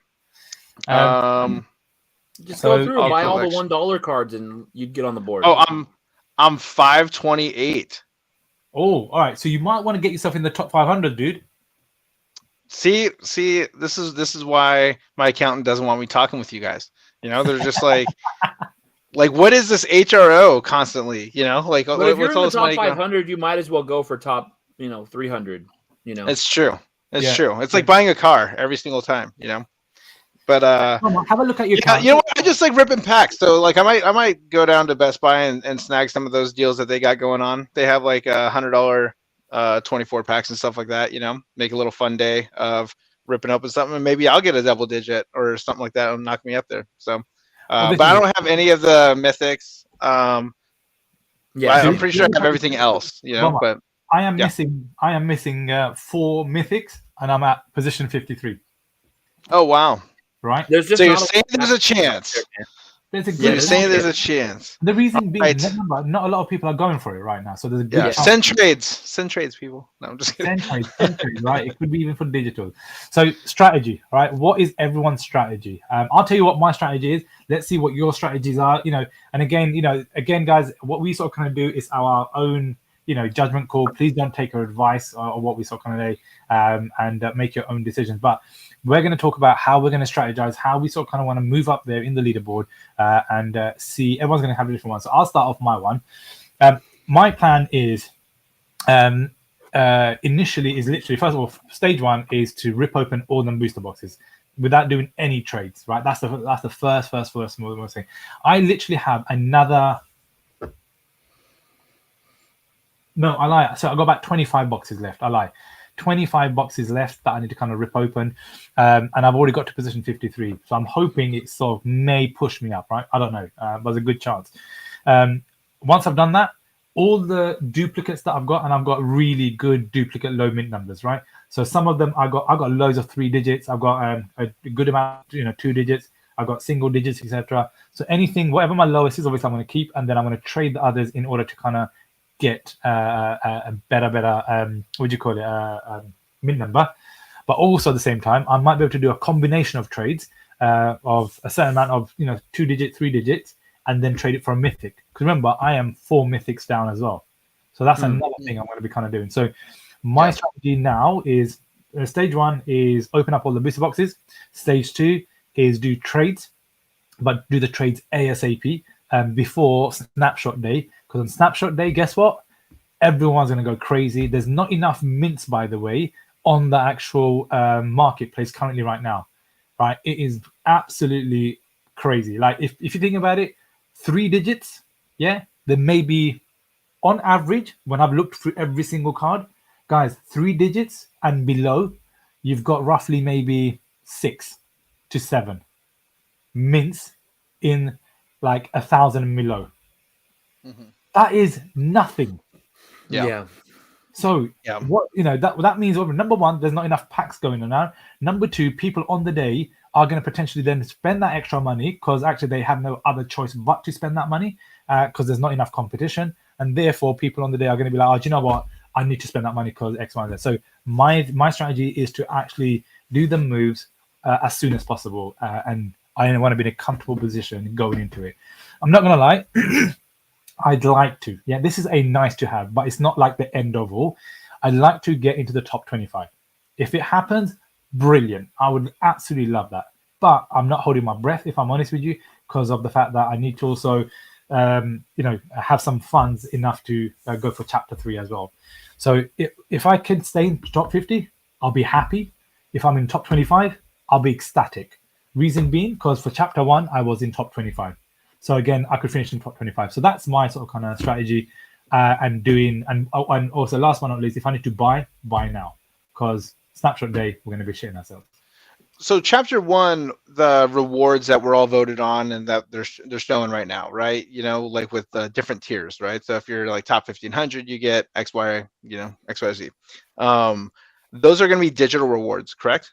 Like they're not sending out physicals to every single person, correct? For the hybrid rewards. I think so. I want to say yes, but I don't know. Maybe know. Wazza knows better. I actually don't know. Miguel, if you're in the actual chat still, buddy, and I know it's late in the country that you are in, or anyone from Hero, if you guys are here, please do let us know. I can ask the question to Hero, and I'll definitely get back to you guys. But it seemed like the physical was the top guys. It seemed like the top. It's like you're going to get the sheets, and that's just my guess, though. But Miguel would know, obviously. Yeah. So I think the deliverability of that will heavily entice chapter 3. Like I think the way that's going to happen is that by the time that they do the snapshot for chapter 2, then everybody sees how they actually deliver everything from chapter 1. I think it's going to be too late for chapter 2 to kind of like stack up to try to get those rewards at that point. But then it's going to be right in the heart of being able to stack up for chapter 3. And I think that is what's going to give everybody that emotional disconnect. So it's like it might be something really awesome, really scarce, and high, not financial advice, but it might be high valued because of how difficult it was to be able to make those different checkpoints. And so if it does the same thing for chapter 2, and everybody missed the snapshot because they didn't, let's say they didn't care, the supply was too big, I think it would just prime right in the heart of chapter 3 competition. So HRO has not ceased to surprise me every single time that they've done anything. I know we touched on like the extra IP, but we're still in the development of the game that they're creating for us now within their ecosystem, right? Like we just got introduced to crafting, we just got introduced to burning. It can be as simple as like pair the Batcave with Batman and this other scene and make it to where you need several cards to collect to craft into another one to really clean up those massive supplies. So I'm still bullish on pretty much all of it. I just right now the rewards don't seem to add up to the value of the cost of competition, right? Yeah. And so it's like, right now if I wanted to go buy all 6 mythics, it'll cost probably around 1,800 to $2,000, right? And it's like, are the rewards for that gonna give me $2,000 worth of value if added to the actual card value after snapshot? And it's very difficult to say that right now. We see that in the digital sets a lot.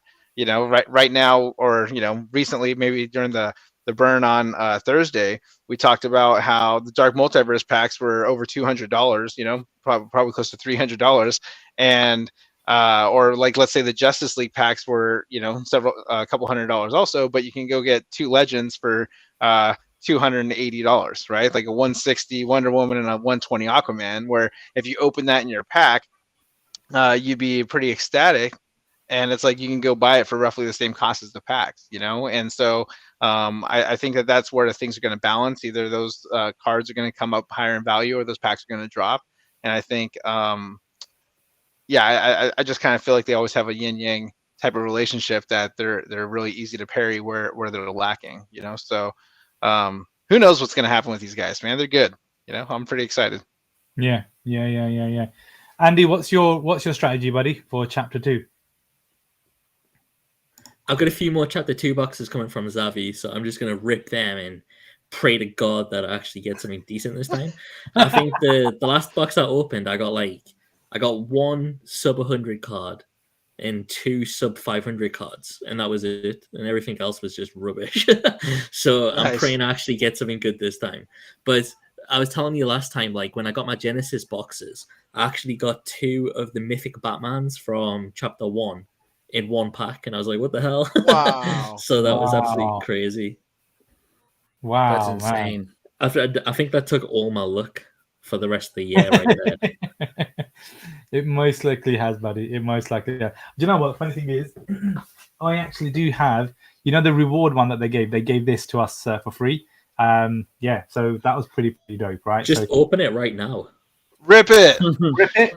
All right. Rip it right now. In this video, guys. Let's do it, man. How many of you guys want us to rip it? This is going to be 1 box of Janice. I've got another 10 boxes, right? But this is the one that I got for free. Yeah. Who wants me to be able to rip this open in this, or do you want me to do a separate video? Right? What do you guys want? What do you guys want? Yeah. Rip it. Come on, You have 10 of those? Yeah, you have 10 of those? Let's go. Roz is like, yeah, I have like 100 of them, but it's not a big deal. Like it's whatever.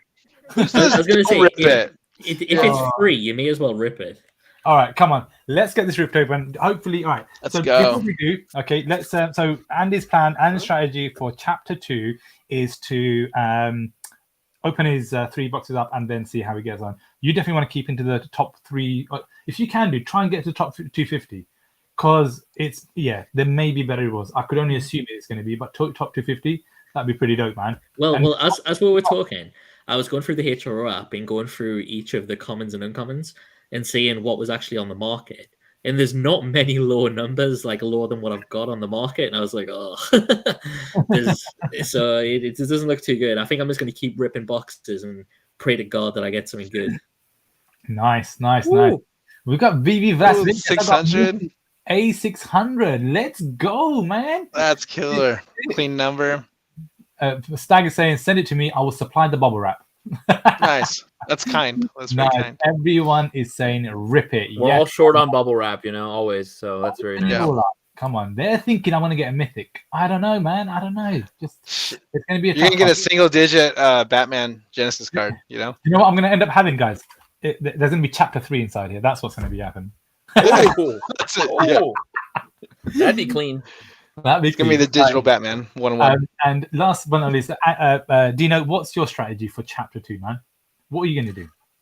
Yeah, I mean, I think it's been my strategy pretty much always. Is I just like ripping packs. Like I'm still in Hero because I like ripping packs. Like I just like opening the cards. And it's just, I find it so much fun. And so I just keep doing it. So I'm going to rip packs. I got a couple boosters coming in, like 2 booster boxes I bought from Best Buy. They went discounted here at Best Buy. Not as cheap as over there. I think over there they're $80, but over here they got them for $105. So, and I'll just keep ripping those and I'll keep selling my really, really, really low mints. Like I sold an A32. Like this, I pulled this card, A32 Epic Thomas Wayne Flashpoint Batman. Nice. So I pulled this card the other day, A30, lowest card I ever pulled, A32. Wow. Nice. So I traded that for stuff that I want, or I sold it, and then I'll just kind of eke by in the leaderboard. That's kind of I just kind of eke in there, you know, like there's $1 card that's like, you know, a couple thousand mint. I'm like, I'm buying it. Yeah. And I'll just eke my way up the board. You know, I'm at 320 right now. Maybe I'll land at, you know, 269 in a just gonna slowly crawl my way up there like the little scavenger peasant that I am.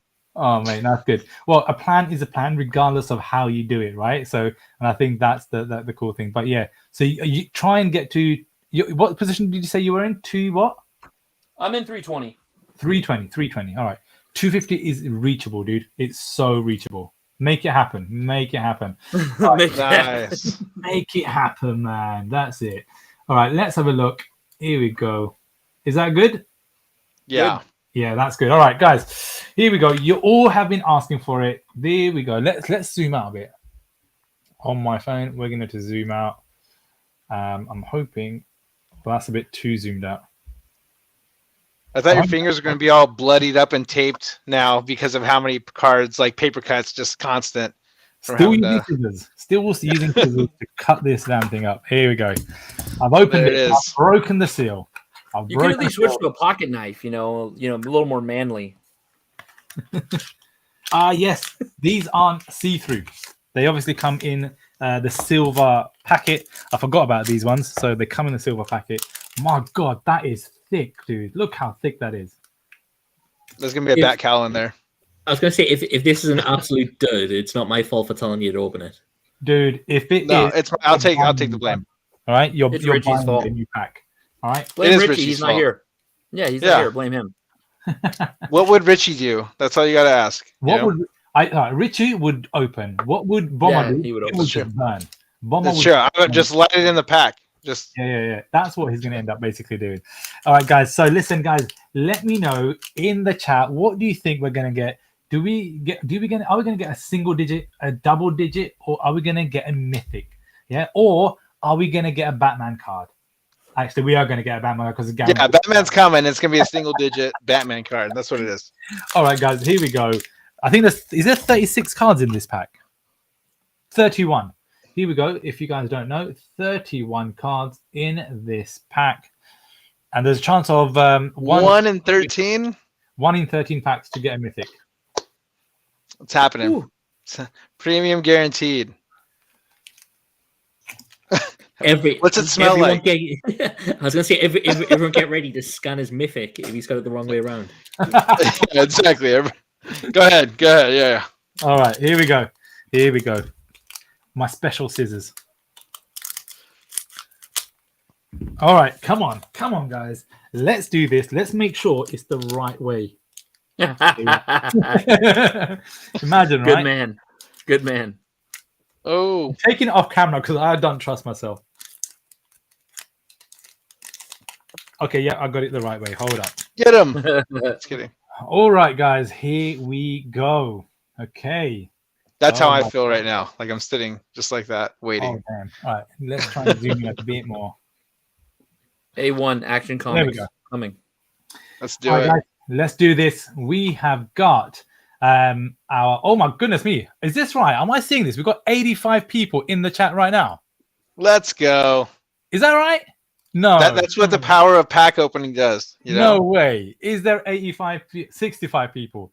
Guys, thank you so much. I don't know how we've been able to get that many. This is the highest amount of people I've ever got come through.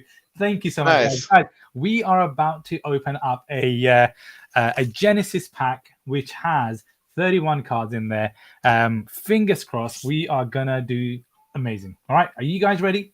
Here we go. Let's go. We're opening it up, and guys, and before anything, you know what to do, guys. Make sure you like this video. If you haven't done so, please do so.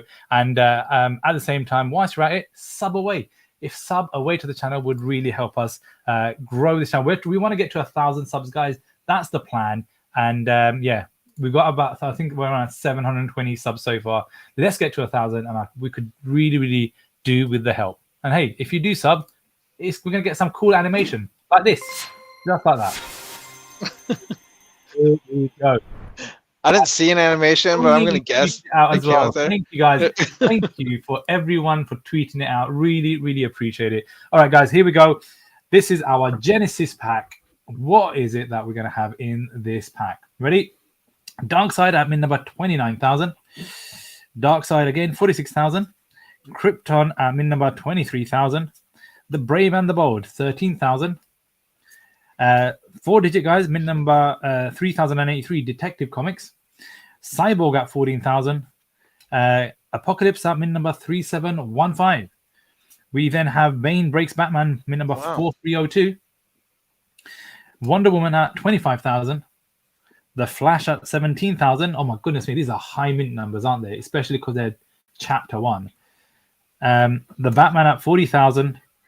Aquaman, min number 4924. Metropolis at 30,000. Aquaman at 18,000. Clark Kent at 20,000. Black Adam at 23,000. Green Lantern at 24,000. Oh my goodness me, this is painful, isn't it? This is so man. painful. We got a couple 4 digits. That's all right. Yeah. Like no, that's not good, man. Not for chapter 1, dude. Yeah. That is I know you're used to pulling singles every time you touch the camera. I get it. But for the rest of us, we're like, wow, not 100. 4 digit. I haven't seen one of those in a while. 5 digits, nice. Man, he got a 20,000. Yeah, exactly. Oh man. All right, here we go. Green Lantern at 24,000. John Stewart, guys, min number 9911. The Flash at 48,000. Oof. Motherbox at 16,000. Harley Quinn at 41,000. Cyborg at 32,000. John Constantine. Oh my god, this is so painful. I can't watch this anymore. Open the other 9. I blame Andy, for me opening this week's box. I blame him. All right. See, this You're like, this is what I get.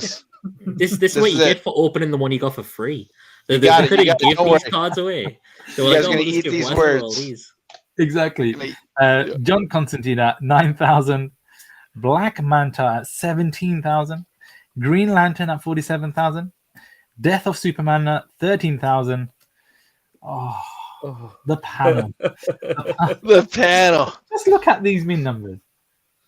Oh, damn. He's crying over his dead parents, and you're sitting there like, oh, this mint number's terrible. Just. This is his origin story. Wasn't crying over a dead box. That's what it's going to be. Man. Oh gosh. Crime Syndicate at 3890. That's a good one. Wonder Woman at 2413. Is it the end? No way. Where is it? Where's Batman? Right, here we go. Yeah, I haven't got a mythic. No chance. Sinestro. Oh, this is so painful to even watch. Send it back. 920. And the last card. We know it's a Batman card, guys. The question is, what is the min number? Here we go. 50,000. Oh man. 47,932. And that's an M card. It's a mistake card. Yep. We just see Wazza immediately on the floor of the Batman. I'm gonna disconnect right now. This whole thing. Have faith. All right, guys. Here we go. In 3, 2, 1. Batman. Burn it all. Just burn the whole pack. my Yeah. God. Oh, Send it back. Put it all back in the packet and send it back to them. I need one of those cards. Send that over here. Yeah. Yeah, you should have opened this one backwards. I should've. Oh wow! 31 cards. Not a single one of them were a 3-digit off the top of my head. Yeah. Why are we all laughing? It That makes would've been me 4 feel packs. so lucky. It makes me feel so lucky I got 2 mythics in 1 pack. Bro, I think that's where my mythic went from this pack. Oh my god! I've got it. Dude, that's painful. Painful. All right. Cool. It is what it is, guys. There we go. That was free, right? That was a free one. Imagine if it was a paid one. I'll be stressed by now. That's painful. That was painful. All right, cool. Let's get back into what we were kind of talking about, guys. Let's sort out my screen. What's going on? What's going on with my screen? I want to get the right format. There we go. That's the right format. All right. So that was painful. I can't even get over that right now. That's how painful it was. So we talked about our strategy, guys. We talked about this. I wanted to kind of talk to you guys about something that has just come out, right? And is Colex have brought this out on Collective website. So Lewis has tweeted this out. So let me try and get this up on my screen. I haven't had much time to look into it much, guys. Anyone in the chat, right? Do let me know. Has anyone been able to look into what Lewis tweeted a bit earlier, which was, let me share the screen, which was this new prize wheel feature that's activated on there. And I'm assuming this is something potentially can move over to the Hero platform. All right, let's get this shared to you guys. Have a look. So Lewis basically said, one of the awesome features on Colex GG is the prize wheel. Got to give it to our creative team for this latest set available. The cards are absolutely stunning. Is this an airdrop thing, or what could it be? What are your thoughts on this? Because he hasn't given away too much of what it is, but does this look like an airdrop collection, like the Wonder Woman? Is that what it is? No idea. No, I'm lost. Yeah, I'm so lost because it says a prize wheel, so an airdrop is a bit different, right? VeVe Las Vegas is saying something. All right, I've used the prize wheel on Epic's. Great way to get more users. So VeVe Las Vegas, can you do us a favor, buddy? In the chat, could you let us know what this prize wheel is? Because obviously you've used it on the actual platform. What does it do? What's the mechanism? How does it work? And and what do you mean by it gets more users onto the platform? Do let us know, buddy, in the chat. It'd be great for us to find out what that means. So yeah, it'd be great. Dino, have you cut off, or are you still there? Oh no, you are there. So I'm here. Hopefully VeVe Las Vegas is able to kind of get back to us with what that kind of looks like. I don't know what it is. I could only assume that it's an airdrop, but it might not be. But we shall see. We shall see. I thought initially when I saw the prize wheel, maybe it's something that hey, oh, here we go. VeVe Las Vegas put something in there. Free spin a day gets you a free card or prize, like a high edition free set. Oh, Bingo. Oh, so that gets people more active on the actual platform itself. It's like your daily login. So rather than getting hero points, as an example, for your daily login, this is like a free spin a day kind of thing. So yeah. Mm-hmm. What are your thoughts about that? Do you guys prefer that or hero points for daily login? I'd prefer the card, but I don't. I mean, I don't think there's enough use case for the points yet, but it's coming, right? And there's more crafting. Yeah, I don't know if I'm the biggest fan of the crafting right now, because it creates a FOMO driven market, like on the new crafted card. Yeah. It's kind of like how VeVe does their airdrops. I don't particularly enjoy that. I like the secret snapshot. But yeah, I don't know. They're gonna keep doing more. They're gonna keep adding stuff. Yeah. What do you think, Bomber? Personally, obviously, I like burning cards, right? I think it's a great way to. They've constantly found a way to find undesired sets, editions, cards, and make them desirable, right? And so it's like you see it with the Green Lantern set, where it's like either everybody was already tapped out, or they just didn't really get into it as much as the previous sets. And when they burned them, now everybody understands that there's a scarcity, and now you can't have it, right? And us as natural animals, like, you want what you can't have, right?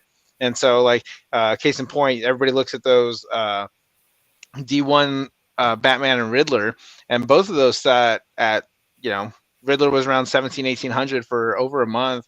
Batman was at 2100 for, over a month, and they both sat there. And it's like, as soon as they all got scooped up and put ridiculous tags on it, now people realize, well, I don't have time to go grab it now, right? And so, we discussed how that's kind of like market manipulation, but at the same time, I think it really is finding where the market is. And if you don't stress and put ends on it, you're not ever really going to find out true value, And so I think that what they did by burning the Green Lantern packs, what they did by burning the Dark Multiverse packs, they created a scarcity now that makes the demand for them value them more, And so it's not like now all of a sudden more people want them, but I think they found the amount of people that do want them, and they limited the supply to that, So with the crafting, it allows them to find the sets that people do not care about, the commons that people don't have, that they were constantly paying $50 and getting a 3-pack and with commons and just cards that are just like worthless to them, and trying to provide a value. And the more that they provide that value over time, it will create a scarcity, which will catch up to the actual demand of those cards, providing long-term value. So I think that there is a little bit of manipulation on their part available, because they get to pick and choose what they're going to limit the scarcity to. We saw it with the flash card. They could have picked any card, right? Any card that they want. They can say, this is the card, here it is, you guys go crazy for it. And we have a choice whether or not to go crazy for it, but you've seen what it can do, and I don't know if the market even on those cards are accurate, right? I haven't been watching too much of the sales on them, but I know that if somebody comes into this blind and they want to complete their sets, there's now an actual cost to complete those sets that they would have to determine if that's valuable or not, And so I think that HRO will probably learn from that, and they will probably give new rewards on completed D1 sets and new rewards on completed D2s and so on and so forth. If you completed the first 3 sets, there's almost unlimited amount of rewards and ways that they can incentivize people to kind of keep the floor clean and keep cleaning it up by a burn function, by a craft function, to where there's always a scarcity at the old ones. And as they move forward, just rinse and repeat, I suppose, Yeah, for sure. But I was going to say that when I went to the local game store, which is like, I think it's basically just like GameStop in the UK, isn't it? Yeah. They had 150 flash packs on the wall. The flash boxes, the event boxes. And I was speaking to the lady that worked there, and she said that no one's bought any whatsoever, and they've got hundreds of them in the back. And then I've just checked online there, and they're actually selling them off now for 20% off. And when you look at the box, I'm pretty sure there's only 5 cards in one of them boxes, isn't there? Yes, it is, yeah. So in the £30, so people are not going to pay £30 for 5 cards if you don't know what HRO is. And the fact that they're now 20% off, so they're £24, and no one's buying them, and there's so many stockpiled around the UK, basically. These are the stuff that they should be giving away. So if you've got like if you've got like certain amount of collectibles or something like that, you give these away as prizes, because nothing seems to be shifting at all at the minute. Like as we've seen, Zavi's selling them for 50% off at the minute for chapter 2, and they've also still got chapter 1 boxes, the 2-pack boxes for $12.99, and they're still for sale as well. And when I was looking on StockX as well, people are selling the chapter 1 boxes for next to retail now. So I think overall the economy is quite slow when it comes to HRO at the minute. So I think trying to sell so many sets at the same time is like really bad for the markets, and they should start to give stuff away and reward the users who are actually out there currently collecting.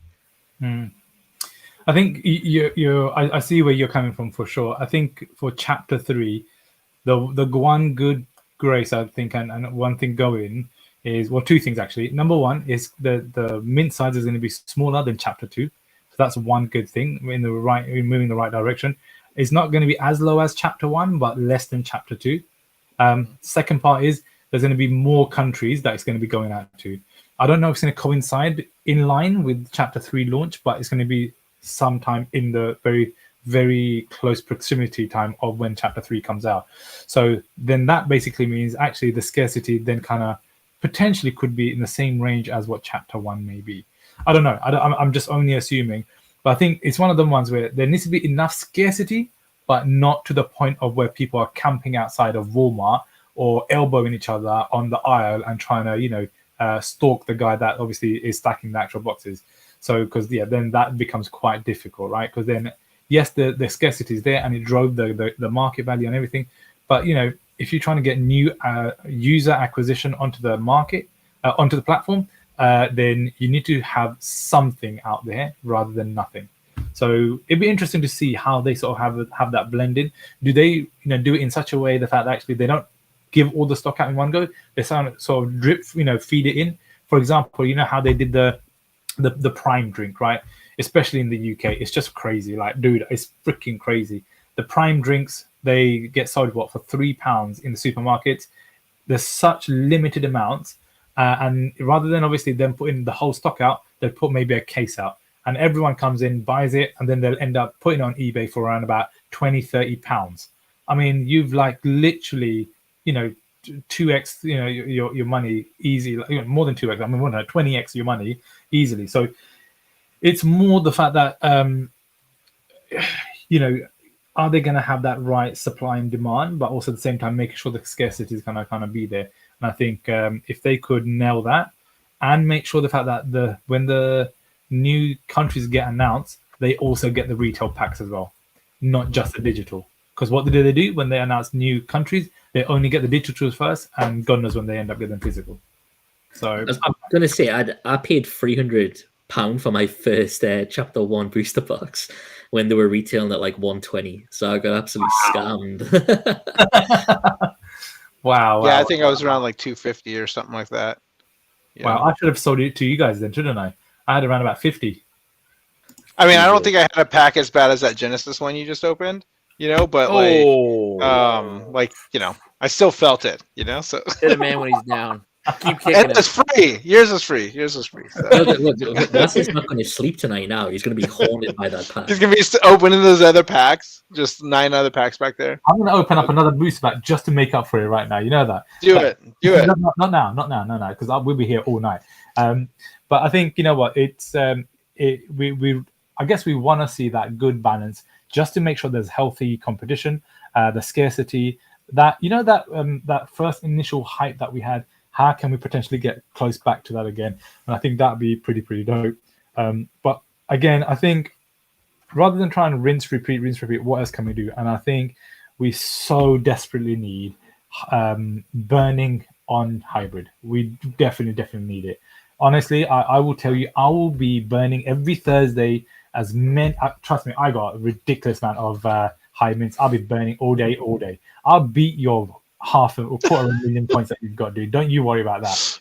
Yeah, it's true. No. I will burn. Right, I'll be burning all of them. Right, so don't you worry. But this is it. So it's like I really hope they bring burning into play, because and the thing is, a lot of people are like, yeah, but Wazza, how can we get burning into play? Because there's the physical counterparts out there. Well, guess what? It's just how it is, right? You're not always going to have the physical with the NFT part there. That argument doesn't make sense, Wazza. I mean, do people make that argument? Because that, to me, that's completely illogical. Because if you wanted the physical counterpart, then you don't burn your card.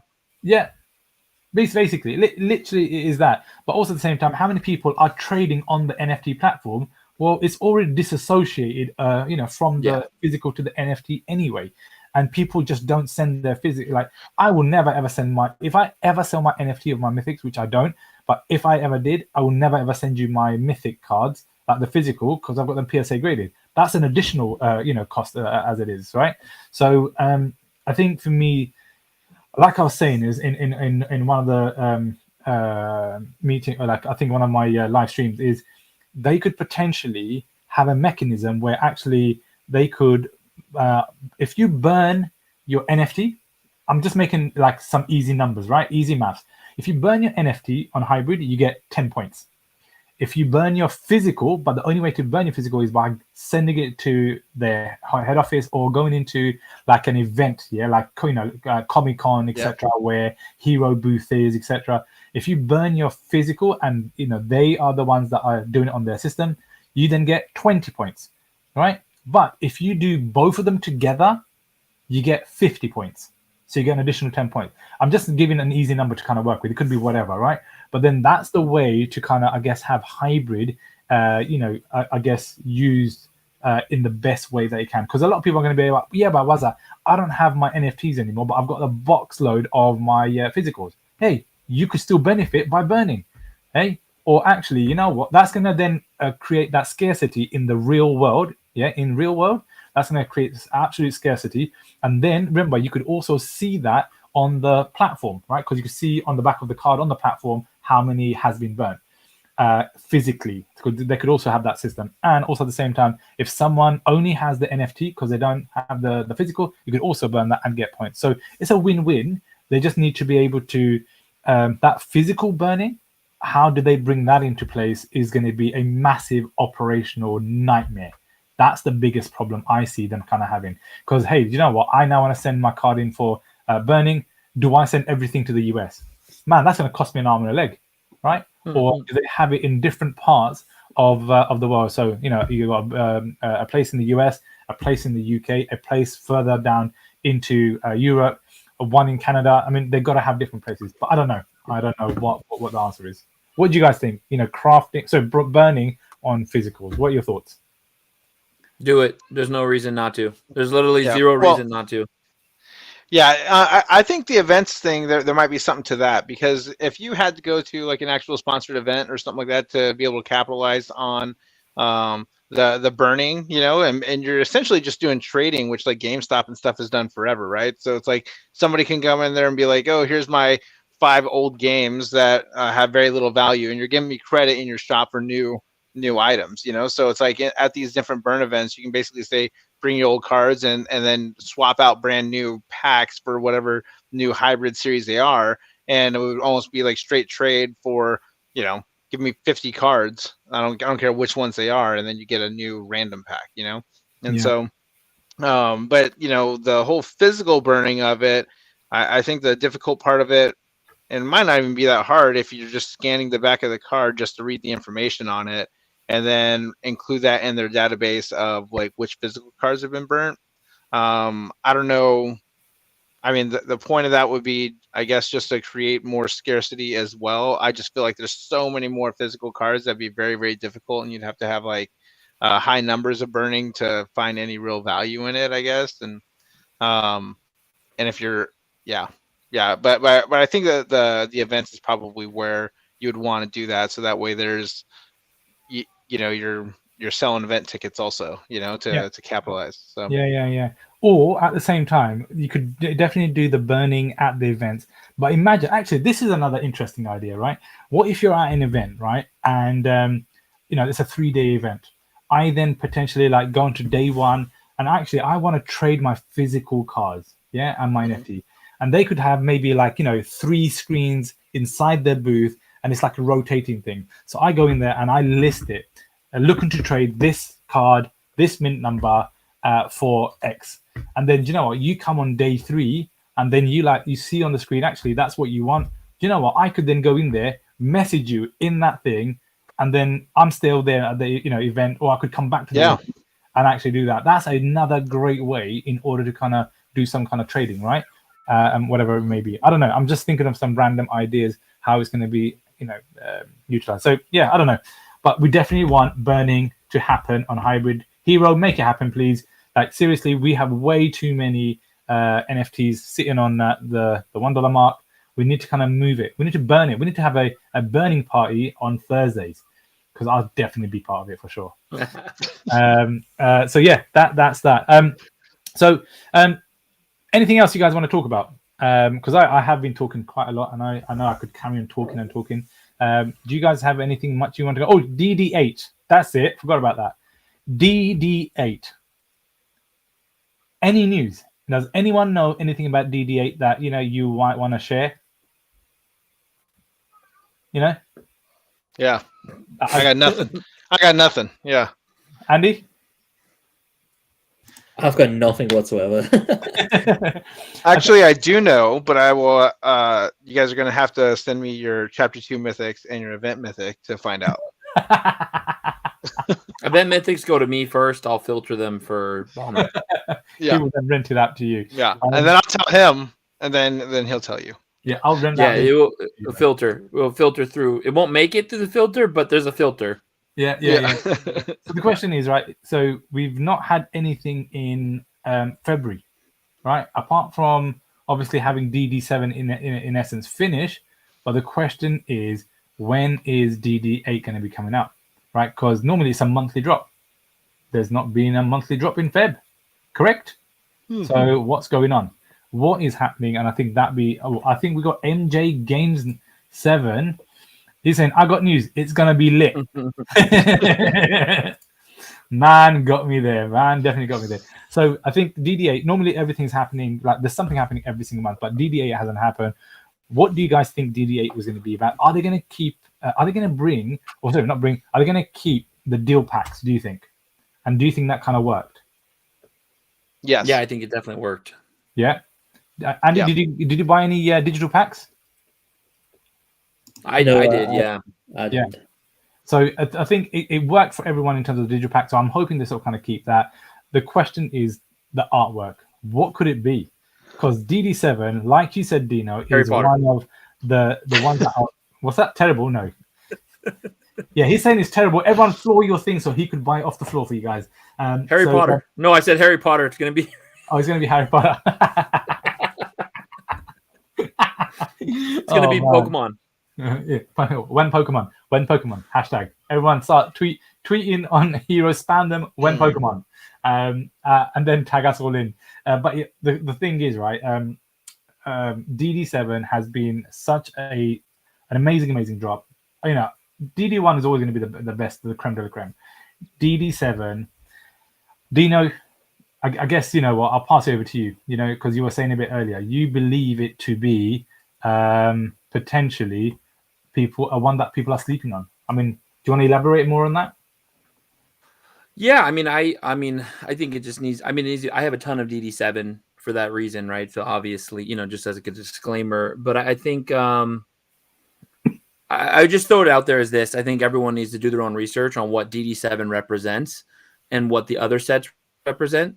I'm not a big bullish first on the blockchain guy. I'm not a big bullish first in the set guy. And I think a lot of the hero community is small right now. And it is kind of an echo chamber of first is the most important. Everyone get Batman Universe and get Chapter 1. And to me, I want to know why. And I'm like, are you telling me this because that's your bag? Are you telling me this because it's the most valuable? Why is it the most valuable? You know, and I have a reason why DD7 could be the best set. And the reason is it has IRL counterparts that have real value, real high value in life already set. Like the standard has already been set. So I think that is my case for DD7. And I just like to question everything, right? When someone tells me it is because it's first, and I'm like, but for it to be valuable because it's first, it has to have other people have to feel that way. I feel like Hero is small enough right now that the value can change very quickly, right? If the user base doubles that quickly, which it easily could, because I think, you know, it's a few thousand probably active users. I don't know the number exactly, right? I think that values could change very quickly. You know, so obviously, I mean, I have a ton of it. I think it's cool. I like to buy and sell it a lot, but I definitely like to challenge the status quo that Batman Universe is the set. I don't know. That feels like the set that Joined Early has, and they want you to buy from them. That's what it feels like to me, and I don't like that. See, I want to pave my own path, you know, and I for me, it's like. I think there's enough to do there. And I think I think there's some reasons why DD7 is good. And I think people will sleep on it, and that's okay because then I can buy it. Yeah. Do you know what? It's a really good shout for sure. And like Dina said, guys, you know, do your own research before you make any decisions, because this is obviously, you know, just our personal views in terms of what we're thinking. Bomber, I know you've got something to say about DD7 for sure. I mean, what are your thoughts about that? What Dino said? You know, obviously we're probably leaning towards, you know, that picture that I keep popping up behind you, which is a Superman first edition. You know, those legendary images that are iconic historically and that do have real world value. We saw what the Superman comic did on you know, the Bat Cow Palm, you know, NFT and all that kind of stuff, you know. And so yeah, there's a lot of collectorship involved there. Obviously, it's the latest evolution of the marketing. It's the latest evolution of the capacity of the app. And you know, we've seen the crafting, we see the burning, we see the HRO points. So this is kind of like the first launch of that era, right? We've seen the sign button forever. I haven't seen any signed cards yet, you know, so it's like I think that there is going to be some evolution still on the roadmap that we're going to kind of bleed through. But I do believe that, you know, if we're looking back, let's say 2 years from now, 5 years from now, and that 2022 set, every single one of them, it kind of has its own you know, niche, you know. And I think that when the crafting started, there's definitely they're anticipating more people to come into this, and all these sets are going to be very scarce. And I think that one is going to be widely adopted just because of the amount of cards that are out, right? So you get 3 of the legendaries at 300 each. So there's going to be 900 people or 900 possible legendaries there. You have the flash cards there. So more people can get involved in that set once more people come into it, if we do double, if we do triple. So I think that one might be a louder set that people are toting when we get those numbers in. So yeah, I can easily flip, but like I said, all those from last year, I feel like have their own individual market that people are gonna want to flock to. And there's when you're having a set of cards where there's like 50 globally, right? Like those HRO cards, those Doomsdays, all those kind of things, like globally only having 50 of them, it's I think having any of those 150 cards, the hundreds, all those cards are going to be very, very scarce once we get like big numbers into this ecosystem. So I don't disagree with you. I think that 7 is going to be loud. I think that a lot of people are going to get into it, but I think because we burn cards every week now, I think that that's one of the things that kind of sparked my interest in to see the gamification, right? Like we're kind of spreading out into different areas. So who knows why that one will pop, but I do agree that one's gonna pop probably.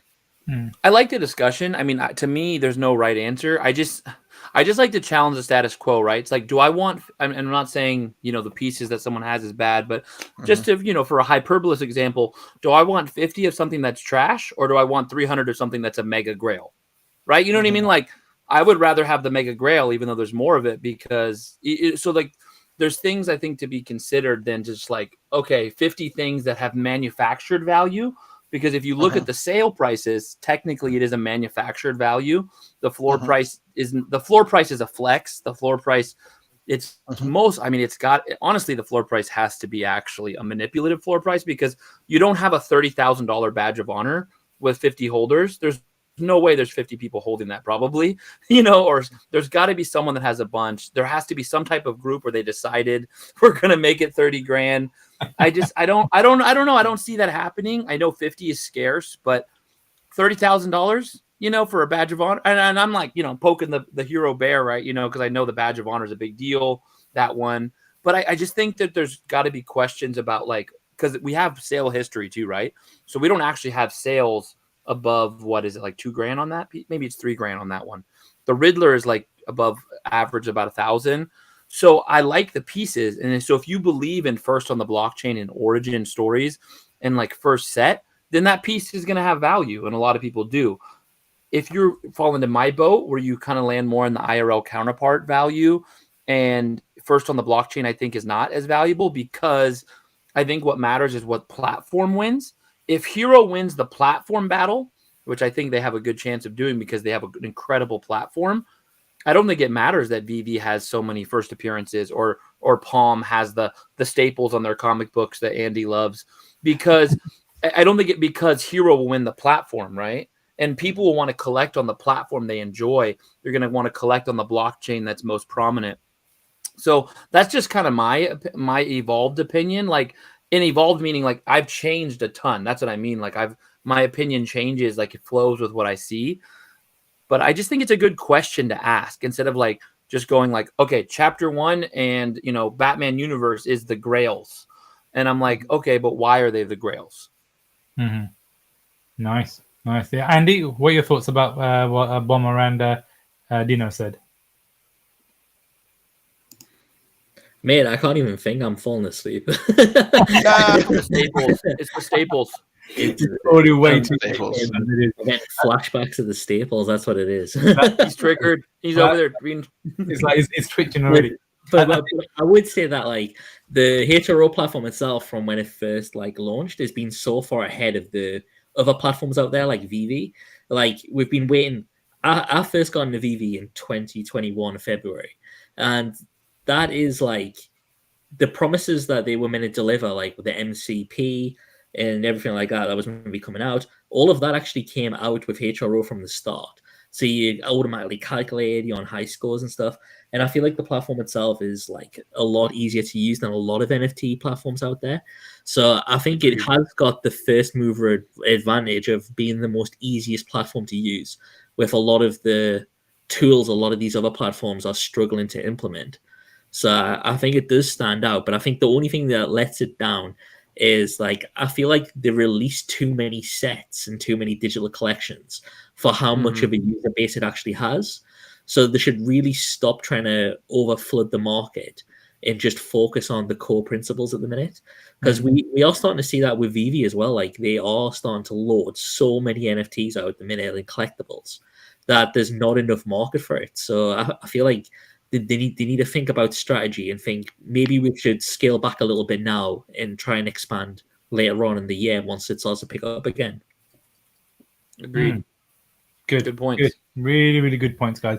And like Dina said, there's no right or wrong answer. It's just a great conversational piece and actually just getting everyone's views in regards to actually what they think. So, and hopefully, guys, for the viewers that are watching, it sort of kind of provokes some ideas in your mind, thoughts in your minds as well. Where actually, you know what, like Dina said, is chapter 1 the Grail? Or could it be something else, and actually what can we do differently? What does that kind of look like from an Andy's point of view? So there's great conversational piece to kind of have. And I think it's healthy to kind of have that as well, guys. So definitely agree with that. I've got a quick question from VeVe Collection. How you doing, buddy, man? Thanks for, stopping by. What are some arguments to be bearish on Hero? And then we had Kryptoni saying bearish, too many hybrids with no burn mechanism, no way to match hybrid to the physical, and limited IP. There we go. So hopefully that kind of, and I think we've already kind of spoken about that already, guys.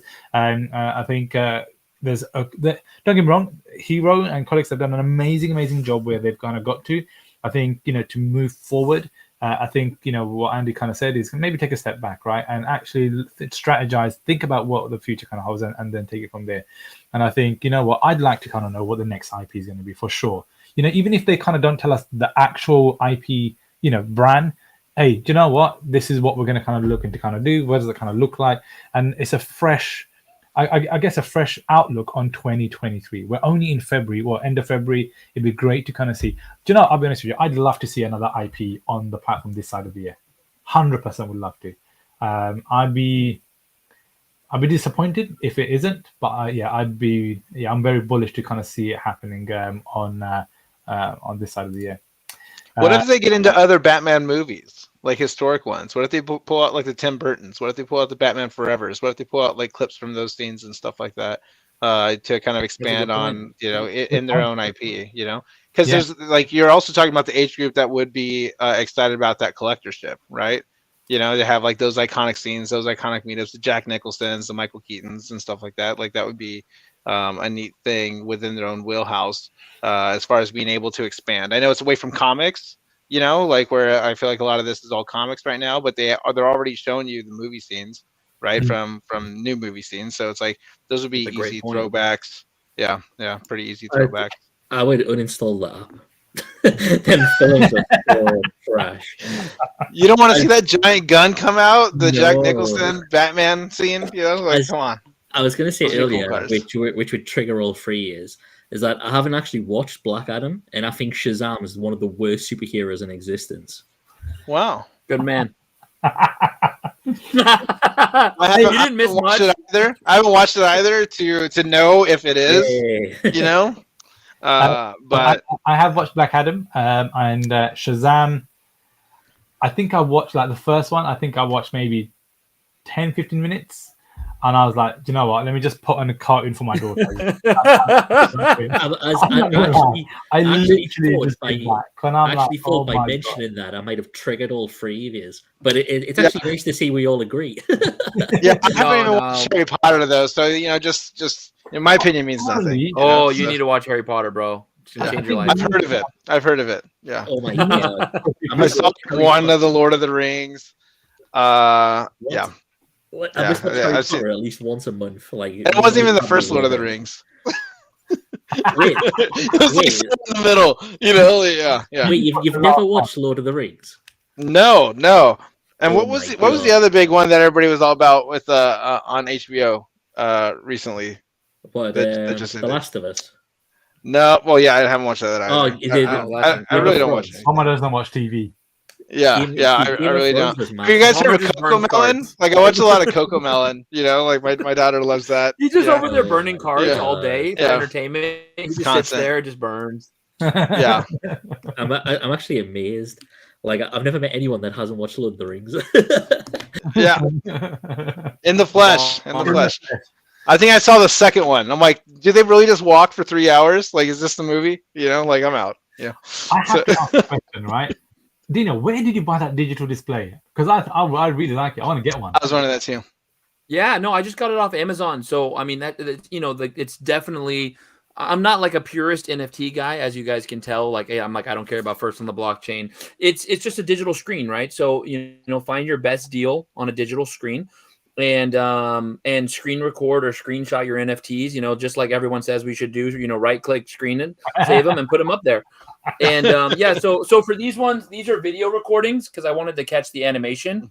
Yeah. So actually, I did screen record and then I cropped and edited to make it so that because I wanted to capture the movement and the animation, even though it is far away, I get to enjoy the animation. I love that. And by the way, I have the 420 of that card too. Oh, sorry. But yeah, no. So that's all it is. Just a digital screen. So order your, I have one linked in one of my videos, but it's like they're all the same, right? I like this one because I can send it through my app too on my phone, so I can just send the pictures from my phone directly to the screen. So you could crop it and then send. Done. Yep. Okay. One of my stupid friends paid £1,500 for one of them Samsung display ones. Ooh. It's like 50 odd inch, and I said to him, "You're the biggest idiot I know. You could have literally just bought." Like you said on Amazon, just buy a digital picture display or anything like that, and you can just use that. Why spend £1,500 on like effectively a TV for your NFTs? Yeah, technically, right? Because I think you could probably USB drive to your TV or something. This is just a digital screen that I can send digitally. That and you could do that with your TVs too. Actually, send pictures. But I liked it. For me, it brought my NFTs into my world, right? Something that I enjoy, right? I collected a certain number, or I got a certain piece that was really valuable.